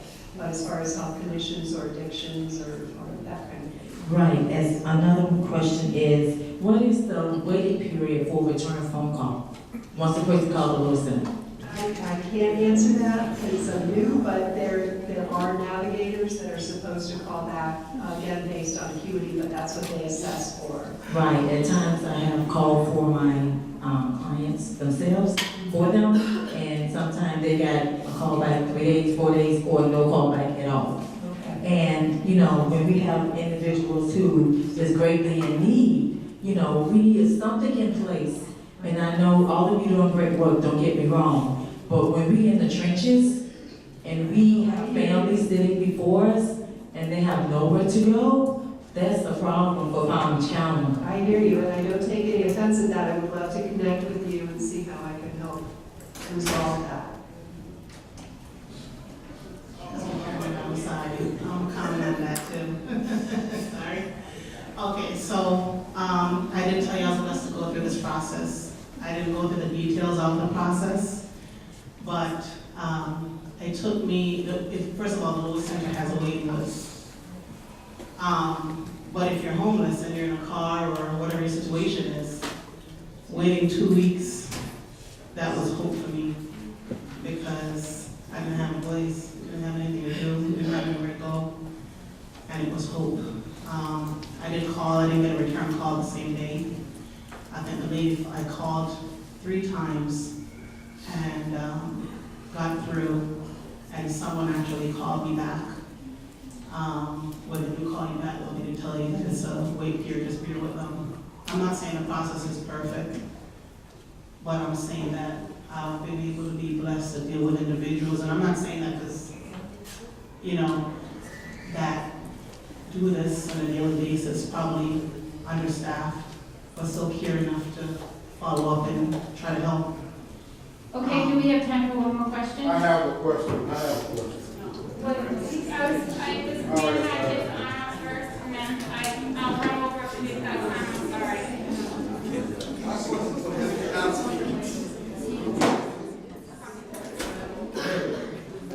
I heard from the grapevine, you got a very good program for maintaining battle.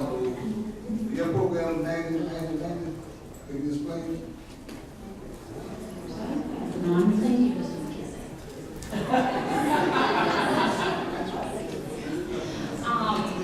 Well, how we normally monitor viral loads is that I have 3 nurses, and what my nurses do every time one of our residents or individuals served receive labs. What we do, we go and we monitor labs every 3 months. So whenever a client goes and they see the doctor, come back with the results, we go over the lab and say, okay, this is what you're doing, this is what you're not doing. Like, why are you not taking your medication? Or great, you take your medication. So every 3 months, my nurses and case managers collect labs and we review them with the individual served. So they'll know what they're part just in case they probably didn't get that information from the provider. Okay, all right, thank you. Quick question. One question. There used to be a program where they provided showers, a mobile truck and whatnot. Do you ever see that coming back, or exactly what happened to it? I don't know. If anyone knows, I'd hope to find out. I'm just asking out of curiosity because it was I don't know what happened to the one that was up here. There is Showering Love out of Broward, and they come up sometimes for events. But I guess it's just a very costly enterprise. The Showering Love bus was always having plumbing issues and engine trouble, so I don't know what happened. The program is called Live Fresh, and it's a mobile van that makes 3 stops in the West Palm Beach area only. If anybody's interested, stop seeing me. I'll give you my email address and send you the information. Thank you. Thank you so much. Okay, we're running. Thank you so much.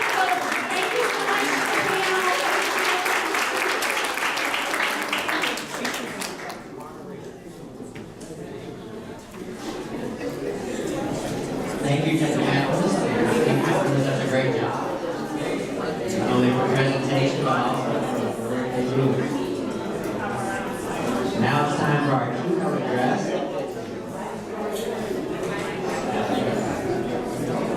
Mark, we're going to give. Okay, we're going to we have one more event before we get ready to go.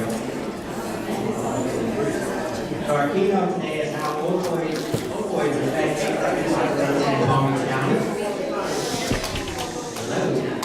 It will be presented by John Hewlett, who's the Senior Program Manager for Substance Use Disorder in Palm Beach.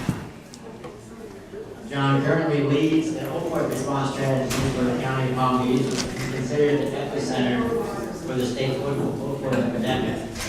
John is also the founding executive director graphic science sobriety, a nationally recognized agency that provides addiction services for deaf and hard of hearing individuals.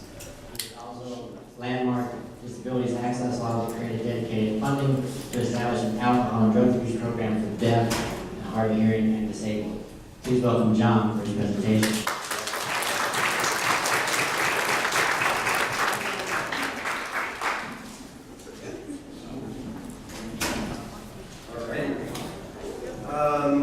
Can you hear me with this mic? So I'm at a distance that you can hear me? Awesome. Wow. Oh, I got to stretch a little bit here. You know, I've identified one major problem. I stand between you and the lunch. And I got told, well, I got my marching orders from Verona who said, you know, we're running over, so you're going to have to shorten it up. But it's absolutely all good, and you know, what a testament to the power of personal story. You know, the easiest thing to do for me is to just lay out the, you know, as if this were an academic exercise. You know, but all of us here are here, and I think Michael alluded to it in the first presentation. We're here through our own collective experience, but also our own personal and professional experiences as well. And I wonderful title for keynote, but really where I wanted to start today is a moment in which I was preparing for another keynote, and in that, you know, in preparation for that, this question, actually, I read scripture on a regular basis, and this moment in my reading where, you know, I really had a moment to really assess, you know, has my life been led or have I chosen it? And clearly from my perspective and from my personal experience, you know, I know for myself that I've been led and called in many, many beautiful ways, and I see wonderful, beautiful faces here today, and I'm really glad, absolutely glad and appreciative to be here. So just a layout of the outline, so I'm going to drill down a little bit deeper into how I've arrived, and we'll do a little of an SUD overview, some of the work to date that we've been doing here in Palm Beach County. Obviously, I'm here at HIV AIDS CARE Council event, so there'll be a nexus to that issue. And I'm going to spend a little bit of time on my experience in New Jersey on syringe access and a successful enactment of that program in New Jersey. And then however the Spirit decides to call me to close out, and we'll do it in that way. So how did I arrive here? I often say this, you know, that it's a four-letter word, and it goes like this: PAIN. You know, I've learned in my life that pain is a great motivator, and certainly, you know, those challenges in life, familial challenges, personal challenges, professional challenges, all of those are designed to ultimately teach me that, you know, I'm not as in charge in my life as I like to think I am. But I have been blessed to wear an incredible amount of I'll call them hats and mites. You know, and each one of those has taught me in different ways. So the first hat I'll describe is I am a person in long-term recovery, and today is actually 12,036 days of continuous. Wow.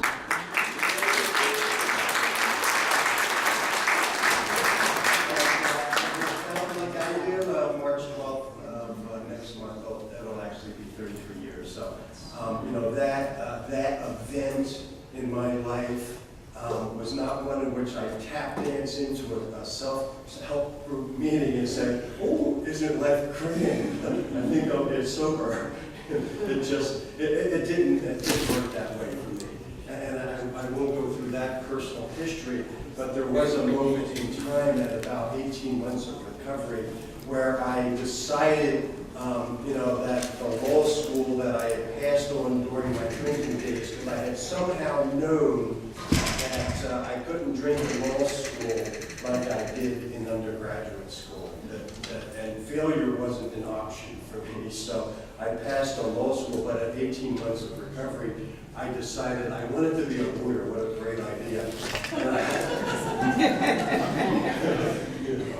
And I'm in law school 6 weeks, and I was miserable. And I had said, I just had this thought, I don't want to be a lawyer, another bright idea. And my faith was such at the time that it was as simple as this. It was, if you close one door, God will open another, but I have to consult with God in my life at that time, and that was my mom. I was 26 years old, and I called her up and I asked my mom, was it okay if I left law school? And I remember arriving back to town because I went to school out of state, and I said to myself, and that landed me in a therapist chair is what it did, because I really asked this question, why am I asking my mom for permission to do anything in my life? But that fact that if I close one door, another door will open, really rang true for me. So within 2 weeks of arriving back to town in my local clubhouse, I was to meet a deaf alcoholic in the rooms of self-support. And it was that moment in time where I watched this gentleman, and the question begged itself, and I was asking myself, how is he to get this message that is so critical to me? How is he to do that? And this back and forth in my mind of, what do you do, what do you do? And then the simplicity of the answer was, treat him like you would, and he's an alcoholic. You know, and I was to go on to sponsor that gentleman, and he's never been sober to this day, but the change in my life and the trajectory by which my life had changed in that moment, because I decided not to allow fear to trump this magical journey that I've been on since. So, you know, we're problem solvers, right? We've solved it today. We heard outreach occurrence, improved outcomes, measuring data, but never underestimate the power of one. And again, as evidenced by the power of the story in the previous panel. They're the things that if I can emotionally connect with and not only talk about a problem, but also simultaneously talk about what those solutions are. So I was to go on to found an agency, it's now 30 years old, called Signs of Sobriety. And we heard that in my bio. And the simplicity of founding that agency at the time was as simple as this. As I tried to get help for Brian, there was none whatsoever. And nothing in the state of New Jersey, barely anything in the country. And I wanted people to call one number so I could tell them that there was nothing available we're working on. So Signs of Sobriety is now 30 years old, and that agency grew, and I pivoted from that experience to a lot of work with the National Council on Alcohol and Drug Dependence in New Jersey. And subsequently, professionally, was to pivot and transition to some time with serving in the Christie administration. But I also personally met my wife, who was deaf, you know, and 3 children and 2 grandchildren, two grandchildren later.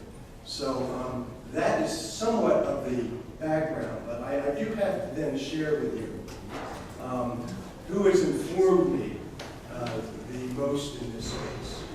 Because I've spent a lot of time in the field of addiction, you know, as a direct service advisor, as a person in long-term recovery, and also clearly as a policymaker, you know, anything in the state of New Jersey related to policy I have my hands in, a lot of things federally. But this is my own page, and that's systems failure. And everything that I thought that I knew about addiction, I knew nothing. I didn't navigate the system, the thing that I thought I knew everything about, and could point to successful enactment of legislation and tens tens and tens of millions of dollars in more treatment. So just by way of background in terms of Paige, she was early onset mental illness. By the time she was in 5th grade, Paige was presenting at, you know, have you ever done this with your kids? Like, wow, that's really long. You know, and it was just one of those neck-snapping moments where you could not deny that there were problems. So, you know, I can look back historically for me, it was that moment where all of a sudden, where I had a pretty faith-filled life, that all of a sudden I'm the father in the equation and I'm in charge, you know, and that nearly drove me to my grave. But you know, by the time she was in 6th grade, Paige was institutionalized for mental health concerns in an institution, again in 7th grade, and had not picked up her first drink of drug until age 13, you know, after 2 mental health stays. And literally from the time she was 13 until 23, Paige was on the run. You know, and in the meantime, the other hat that we've worn in this space is my daughter, we did I call it the teen mom drama. You know, she gave birth at 16 to our first grandchild. The second grandson was born with neonatal abstinence syndrome, which is another huge impact with respect to the fallout from the opioid epidemic. And so we went through the whole NICU experience, and you know, there's still learning going on in terms of the effects of the opioids in vitro. So we're, you know, I call it, Paige was literally stopped dead in her tracks. Paige was a victim of an attempted murder on August 2nd, 2017. And we know that today because based on the detective work, she was a target. She had wronged someone on the street, and that there was the result. So typically, I mean, when we view the experience as we called it opioid epidemic, like we called it an AIDS epidemic, and the focus is on overdose deaths. You know, but the lesson that I learned here with Paige, because if you look at this, we've seen similar pictures where it's an overdose. This wasn't the case with Paige. And what I learned from the experience was how many people in treatment report violence in their history, 80%. And the violence perpetrated against women in particular is astronomical. And that was her career history, and that was her experience. My first foray down here into Florida was with Paige in 2011. I was the governor's policy advisor first for human services, children and families, 2 different departments, children and families separated out strictly for child welfare. By this time, I remember being a floor above the governor's office, and the state had its feet to the fire federally on child protection concerns, and we would have to do a biannual report to the federal judge on how great the state of New Jersey was doing. And we had already secured custody of our grandchild, and we had protective services in our household, and I'm living this experience. And the inconsistency between what was being reported to me and what I was living were absolutely two different things. But in terms of our first foray in Florida, she had an acute stay, and my experience there was this. I get a call from a staff person that introduced herself as the discharge planner. And she said, "Paige is being released tomorrow. We want to go to dinner." And I said, "What's your title?" You know, what's your title? And literally, that was in 2011. And I can tell you within the last 6 months here in Palm Palm Beach County sitting in a meeting and someone relayed the exact story. So has the system really changed? It hasn't. It hasn't. When I say fit systems failure, I mean systems failure. Of course, and it shouldn't be this way, but because who I was, and this was not fly-by-night, this was a nationally recognized program. CEO gets on the phone, we'll take care of your daughter. And they did, and I had the experience of dealing with this gentleman. He was a mid-20-something Jersey guy, tried to lay the Jersey rap on me. You know, trying to somehow connect with me. And he was calling himself a halfway house. Now, New Jersey, our halfway houses are in the regulatory scheme. And there's a, you know, it's a less intense intervention, but there's absolutely an expected menu of service, you know? And I just could not wrap my head around this.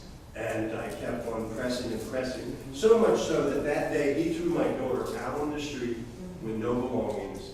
And when we tried to secure the belongings, we were getting charged to do so. So that was my first experience with Palm Beach County. And so as you can see from the headline, last year he was indicted for $58 million. It was insurance fraud. And you know, honestly, by this time, professionally, I had had it up to my eyeballs with the field in general, you know, and was singularly focused by the time she was struck down with her care. And Paige, in that injury, there was absolutely no expectation that she would live. None. We're having the conversations around life support, the coding experience, and I can tell you personally where I thought I was in a state of acceptance, and in essence I was in a state of shock. And that moment for me, when the reality of losing my daughter really struck me, and I just buckled and wailed. There were one prayer that emerged, and it went like this: God, you know, please provide Paige care and comfort, cloak her in your grace, thy will be done. You know how many times I prayed thy will be done in my life? A lot. But for the first time, I understood what thy will be done meant. I didn't ask for her to stay alive. I said, God, thy will be done. And when I say that her emergence from that coma was a miracle, it was a miracle. A miracle. The neurosurgeon said as much. The trauma care staff said as much. You know, to the person. And when we would transition from one level of care to the next, inevitably our first meeting with staff would go like this. They've read the notes, they've read the history, and here's what I would hear: but for the grace of God, you know. And these are professionals trained in this, acknowledging his existence. And so, you know, I really witnessed the miracle. And I'll share this one last very personal experience. The last time that I saw Paige was on her birthday. She got struck down. It was her birthday. The two boys were there. And she was getting high, obviously, nodding out during the experience. And she was leaving. And my older grandson quietly went up to the French doors of the house, and he got quiet. And Mom's getting ready to leave, and I said, Justin, are you okay? And he turned and just started bawling. I am Miss Marple. I am Miss Marple. And I was so angry once again that this little boy got disappointed. You know, disappointed. And my kids, they always heard I loved you. And when she got struck down, the one thing that normally was, I wanted to twist myself into a pretzel and believe that I said I had loved her that day. And I know I didn't. So she's now emerged from the coma, draped up. They're trying to teach her how to speak. We're still not sure cognitively excuse me, if what's going on with the brain. Staff personnel turns and says, "Do you recognize that big guy there?" There's a whisper, and she asked her to articulate a little bit louder, and she did, "Daddy." And the staff person asked her, "Is there anything you want to tell Daddy?" And she said, "I love you." I tell you, that was my competitive crap. What happened after that? I was like, "I love you too," and I'm bawling like a baby. You know, and it was a reminder to me, under any and all circumstances, to not forget that those moments are to be cherished, because there's no guarantee that there'll be a next. So she was to go on to recover. I'll just run through these real quick. This is her. That's an "I love you" sign. First steps. I got to be there, which was a great moment. She wasn't a very happy camper, but that's her with her mom and me. And I'll share this with you. There was a time I asked Paige, when you were at that abyss, and it might be time to leave, what do you think kept you here? And she said, my boy. Now, she was nothing to write home about in terms of a mom, but the power of that bond, I really believe, from her. And she said as much. So that is a little bit of a preface. And of course, then, we're in Palm Beach County. It's been characterized as what? The epicenter of the epidemic, correct? And why? The largest number of heroin-related deaths. But understand, too, and we know this, that Palm Beach County is also the epicenter of fraud and abuse. Right? So we've got this duality, right? I need help, yet the helpers aren't helping anybody but themselves. I mean, is that not a problem?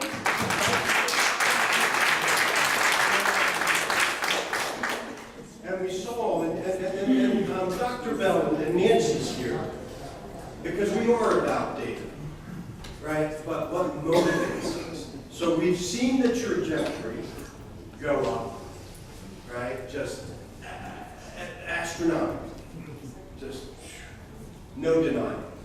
Yet, and Dr. Bell in our, and I'm going to tell this story because we had a visit with Dr. Bell, we met at there, and a lot of pleasantries, some talk about the nature of the epidemic, him drawing parallels to this and the AIDS epidemic, and then James is in here right now, but James had the bright idea, wanted to tour the facility, and it went like this. Dr. Bell, remember, got a little shifty, looked at his watch, and Dr. Bell said, well, there shouldn't be anybody on the table right now. And son of a gun, and if we didn't walk through, and there it is, a 22-year-old male, getting ready to be scalpeled, naked, and just, you know, I'm a data guy, I'm a policy guy, but I'll never shake that image. And the lesson is, that is one too many, and let's not get fooled by the numbers. Okay, because now we're seeing a spike down, and everybody wants to wonder why. And I get to say, hey, I'm the drug czar, I came down to see what happened. Right? No, it's not it at all. You know, so, but that is one too many, one tragedy too many, and that motivates me, and it should really motivate us all. And of course, the more fallout in terms of the overdose responses, you know, we heard about trauma-informed care and trauma. What about the trauma on the providers? You know, I still sponsor guys in my self-support program, you know, and an old timer used to say to us, you know, kid, just stay sober and you might want to buy a suit because we go to a few funerals. Little did I know, 30 years later, I began going to more than a few funerals. Those losses, when you draw attached to folks, that is a loss. That's to be experienced. But I can't be in a perpetual state of grief. I've got to do something with it. And this is a part of doing it. But what about the trauma on the first responders?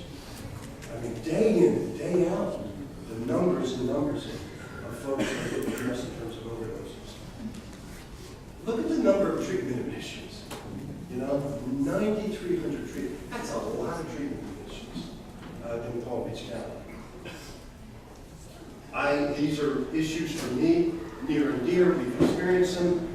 The number of children in home care, because of the parents' substance use, and of course NAS. Look at that. 19 to 160 just in the span of a decade, and that's only going to get worse. And of course, now, just in terms of the pivot, this is all data that you're familiar with, so I'm not going to really, drill down into it in terms of the prevalence, the incidence rates here. You've seen that narrowing down. It's paralleling the state numbers. This number, as I was prepping for today, struck me because in New Jersey, our HIV/AIDS in terms of prevalence by exposure category is a lot higher with respect to intravenous drug use. So I'm not going to spend a lot of time on that, but it was a piece of data that struck me. In terms of the history of persons living with HIV and AIDS and substance use, the prevalence rate, again, is low. It's lower than the state average, than what I would suspect.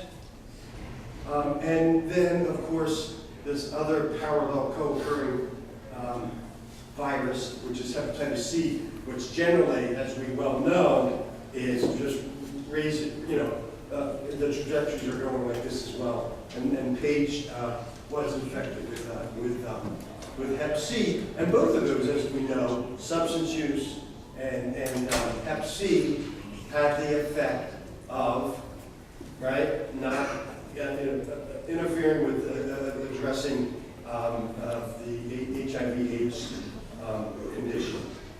So I'm going to now talk to you because I had the experience of kind of reliving where we were with respect to syringe access. And in New Jersey, we enacted syringe access in New Jersey in 2006. And when I came to Florida and learned that you're still trying to get past the pilot program in Miami, I'm sorry, I just really scratched my head a little bit, But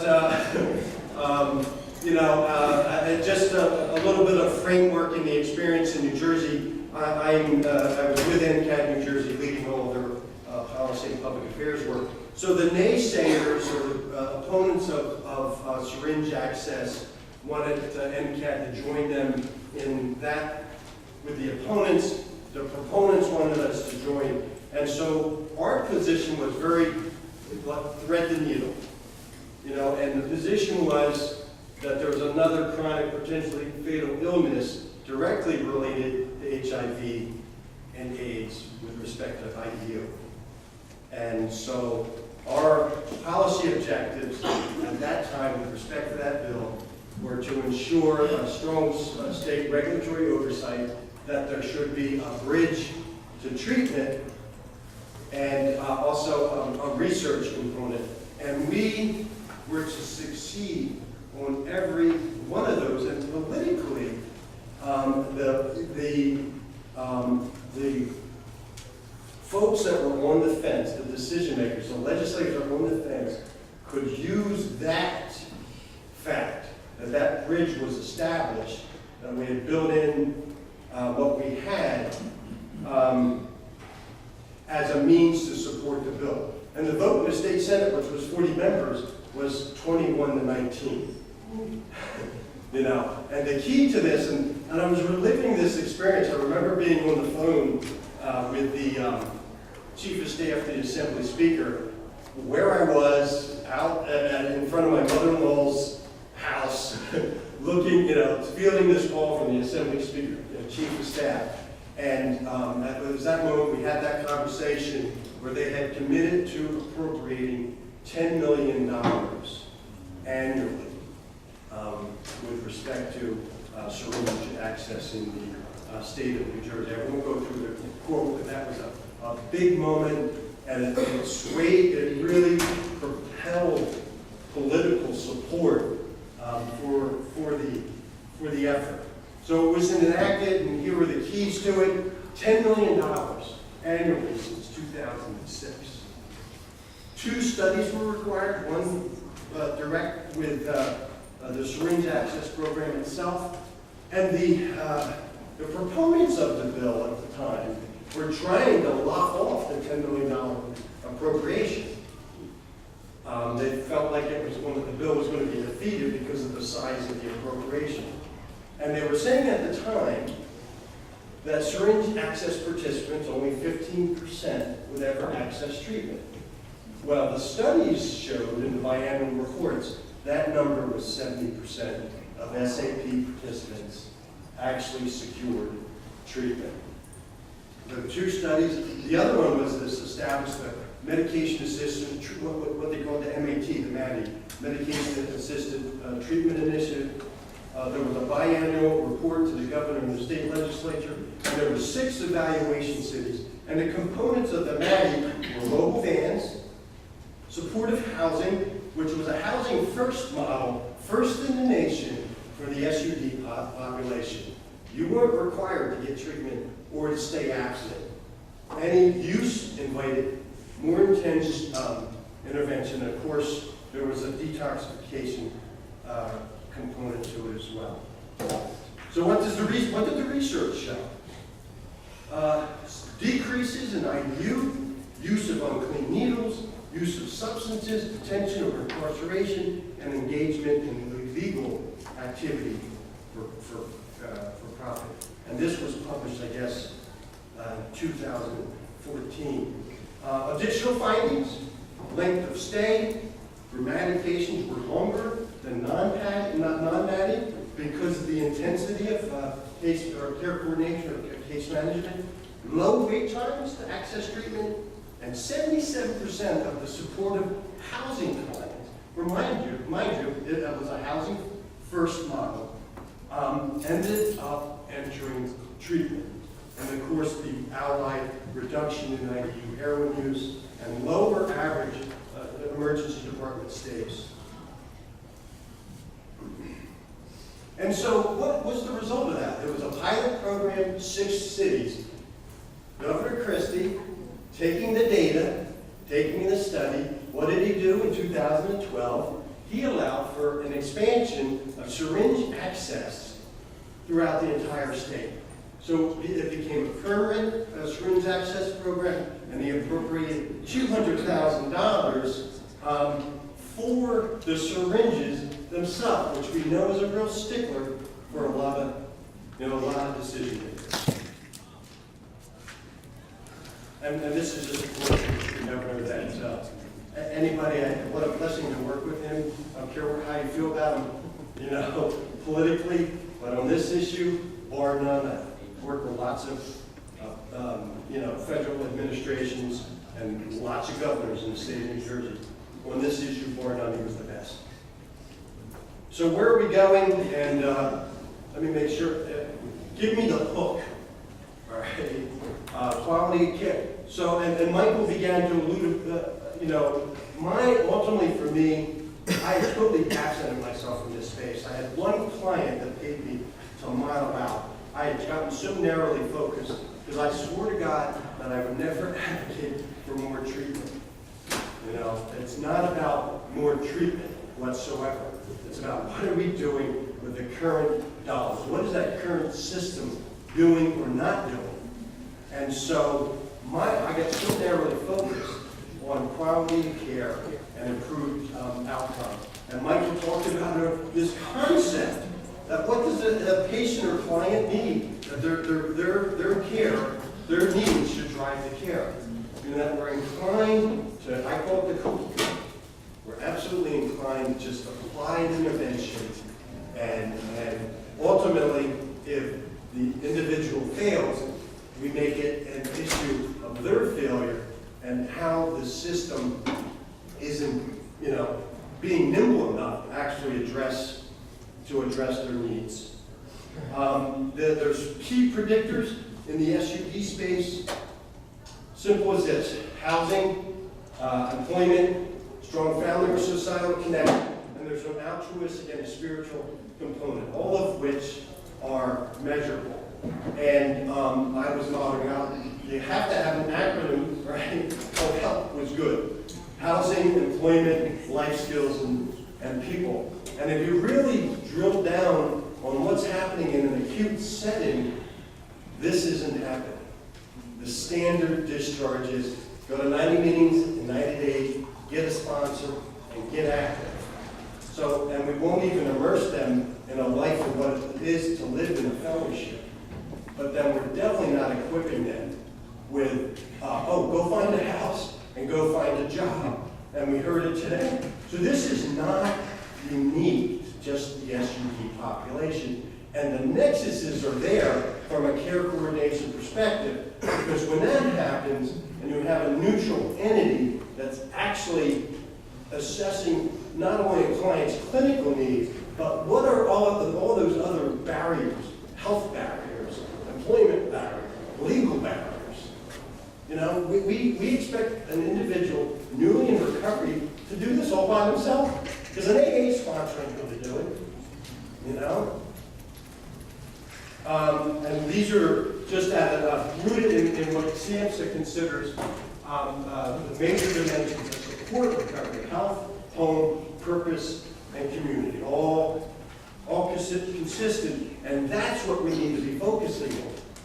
That's what if the long-term objective is long-term recovery, these are the kinds of things we've got to be working on, because you can have the best acute intervention in the world, but the resiliency of that is only going to go so far. And there's, you know, when you speak about care coordination, this is the instrument that New Jersey used. And I won't get into all the details of it, but I can tell you, we learned a lot of lessons with respect to the use of this instrument by trained individuals where their needs of the client trumped. And their placements in this instrument, which is the ASAM, American Society of Addiction Medicine Patient Placement Criteria, it's a least restrictive environment. So we're still 40 years old in that mindset. We need more beds. We need more beds. And you know, the clarity by which the research demonstrates, if you put someone in a higher level of care than they actually need, you're actually doing that person harm. And it's more costly to the public payer. You know, so there's an efficiency, you know, from a public payer perspective, but we need to be saying, are we actually doing more harm than good? You know, and here's a little trick that gets played. You'll hear folks justify the need to be in treatment, i.e., really mean residential, really mean bed. In essence, it's not length of stay, it's length of engagement. Length of engagement. And when you care coordinate, you know, research also suggests, particularly in those transitions to level of care, of levels of care, if they're not engaged within 7 days of transition, you've lost them. You know, thus the need for a neutral instrument, neutral entities driving the care. There's a cost efficiency and an effectiveness. How many people have heard recovery-oriented care? Anybody ever heard that term? I can tell you in the SUD space, it's 20 years old. No one's ever truly delivered it. And if you look at this is the space where the allied services have to be there. So if there's an individual with HIV AIDS, you're coordinating your care, you've got to build out a system that's addressing those needs. Because ultimately, if you're not addressing those life stressors, those health concerns, they're going to relapse. And we wonder why. We wonder why. Look at that model though. You see treatment as that little circle? Treatment literally is a sliver. But what does the current system deliver? Recovery supports and recovery-oriented system supports are that little circle, and treatment comprises the rest. Can we not agree with that? Right? And it's not like we're going to flip it on its head, but we've got to get smarter about what it is that we're doing. And there is a nexus. The populations that you serve and the population, with respect to SUD. And I say this to James all the time. As we build this out, this can be an HIV AIDS, homelessness, because I'm not interested in building just SUD specific. Because we've got to be smart about our resources and leveraging each of those to build out a system that whatever the issue, we can tap into. And then you're saving money, to build out that, what I call the care provider network. Up in New Jersey, we call it the treatment provider network. It's care provision. What needs the clients have, inclusive of treatment, that we can identify and then connect them to. And I heard the young lady speak to peer supports. Okay? That is an underpinning. If we're looking to move the needle, peer supports an important intervention, but in the SUD spaces, still in its infancy. And what Palm Beach County had the wisdom to do is to pilot this RECAP, recovery capital. This is absolutely the wave of the future when it comes to SUD. Because all of a sudden, it's not about other measures, successful completion of care, treatment. That doesn't tell me anything. And I can measure, have they re-entered, have they been readmitted, where they are with employment, with housing. But ultimately, this is a lifetime measuring and monitor where you not only have a peer specialist, but a specialist that's trained on the instrument. So as a guy that sponsors people, my gut usually tells me, oh God, this guy's right for a relapse. This instrument literally now, with a developed recovery plan, with the support of a trained peer navigator, that becomes the focal point. It's not about how great the peer is so much. And you can measure those matter, but ultimately, it's the dashboard is red light, green light, so peer support's a specialist, but Palm Beach County, again, had the wisdom to say, let's go and meet deeper with respect to the peer intervention, because there absolutely is value to it. I said I'd close out. So I'm going to close out. And there they are. That's Ashton, the little guy. He just turned 3-year-old. And you hear nasal. I was just up this past weekend and doing the kissy-kissy, and I caught his cold. So. And I was actually flying on the plane, sneezing and drizzling, and people were hateful because I think they were afraid. Sorry, man. And that's that page, and I'll end with this. After Christmas, she's now in a setting where she's with other individuals with traumatic brain injuries. Absolutely. Her hope is to be independent. We don't know what that address, but when we talk about client needs driving the care, here was my experience at our last staffing for her right after Christmas. 7 people at a conference table, 5 on the phone, including the insurer, right? And we were troubleshooting stuff like a dental appointment. And they're traveling an hour north or something for her dentist. And I'm like, I'm saying to the insurer, I think his name was Ken. Ken, you mean to tell me that in this county you don't have a provider? Literally, while we're now conferencing on other issues, and by the time it was all over, she had a dental appointment 15 minutes away from the house, right? From the apartment. This is a complex with TBI. And every one of those professionals, and we heard that today, what impressed me was every one of those professionals knew her as a person. Knew her as a person. That matters.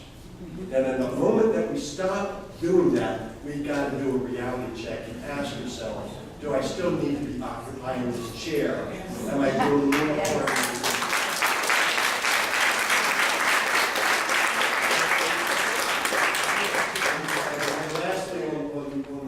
That front, one staffer said, Paige is a competent complicated case. And the relief that I tried to, in my own sense of power, thought that I could manage that on my own. I couldn't. I had to get a power much greater than myself. You know, that's what I had to do.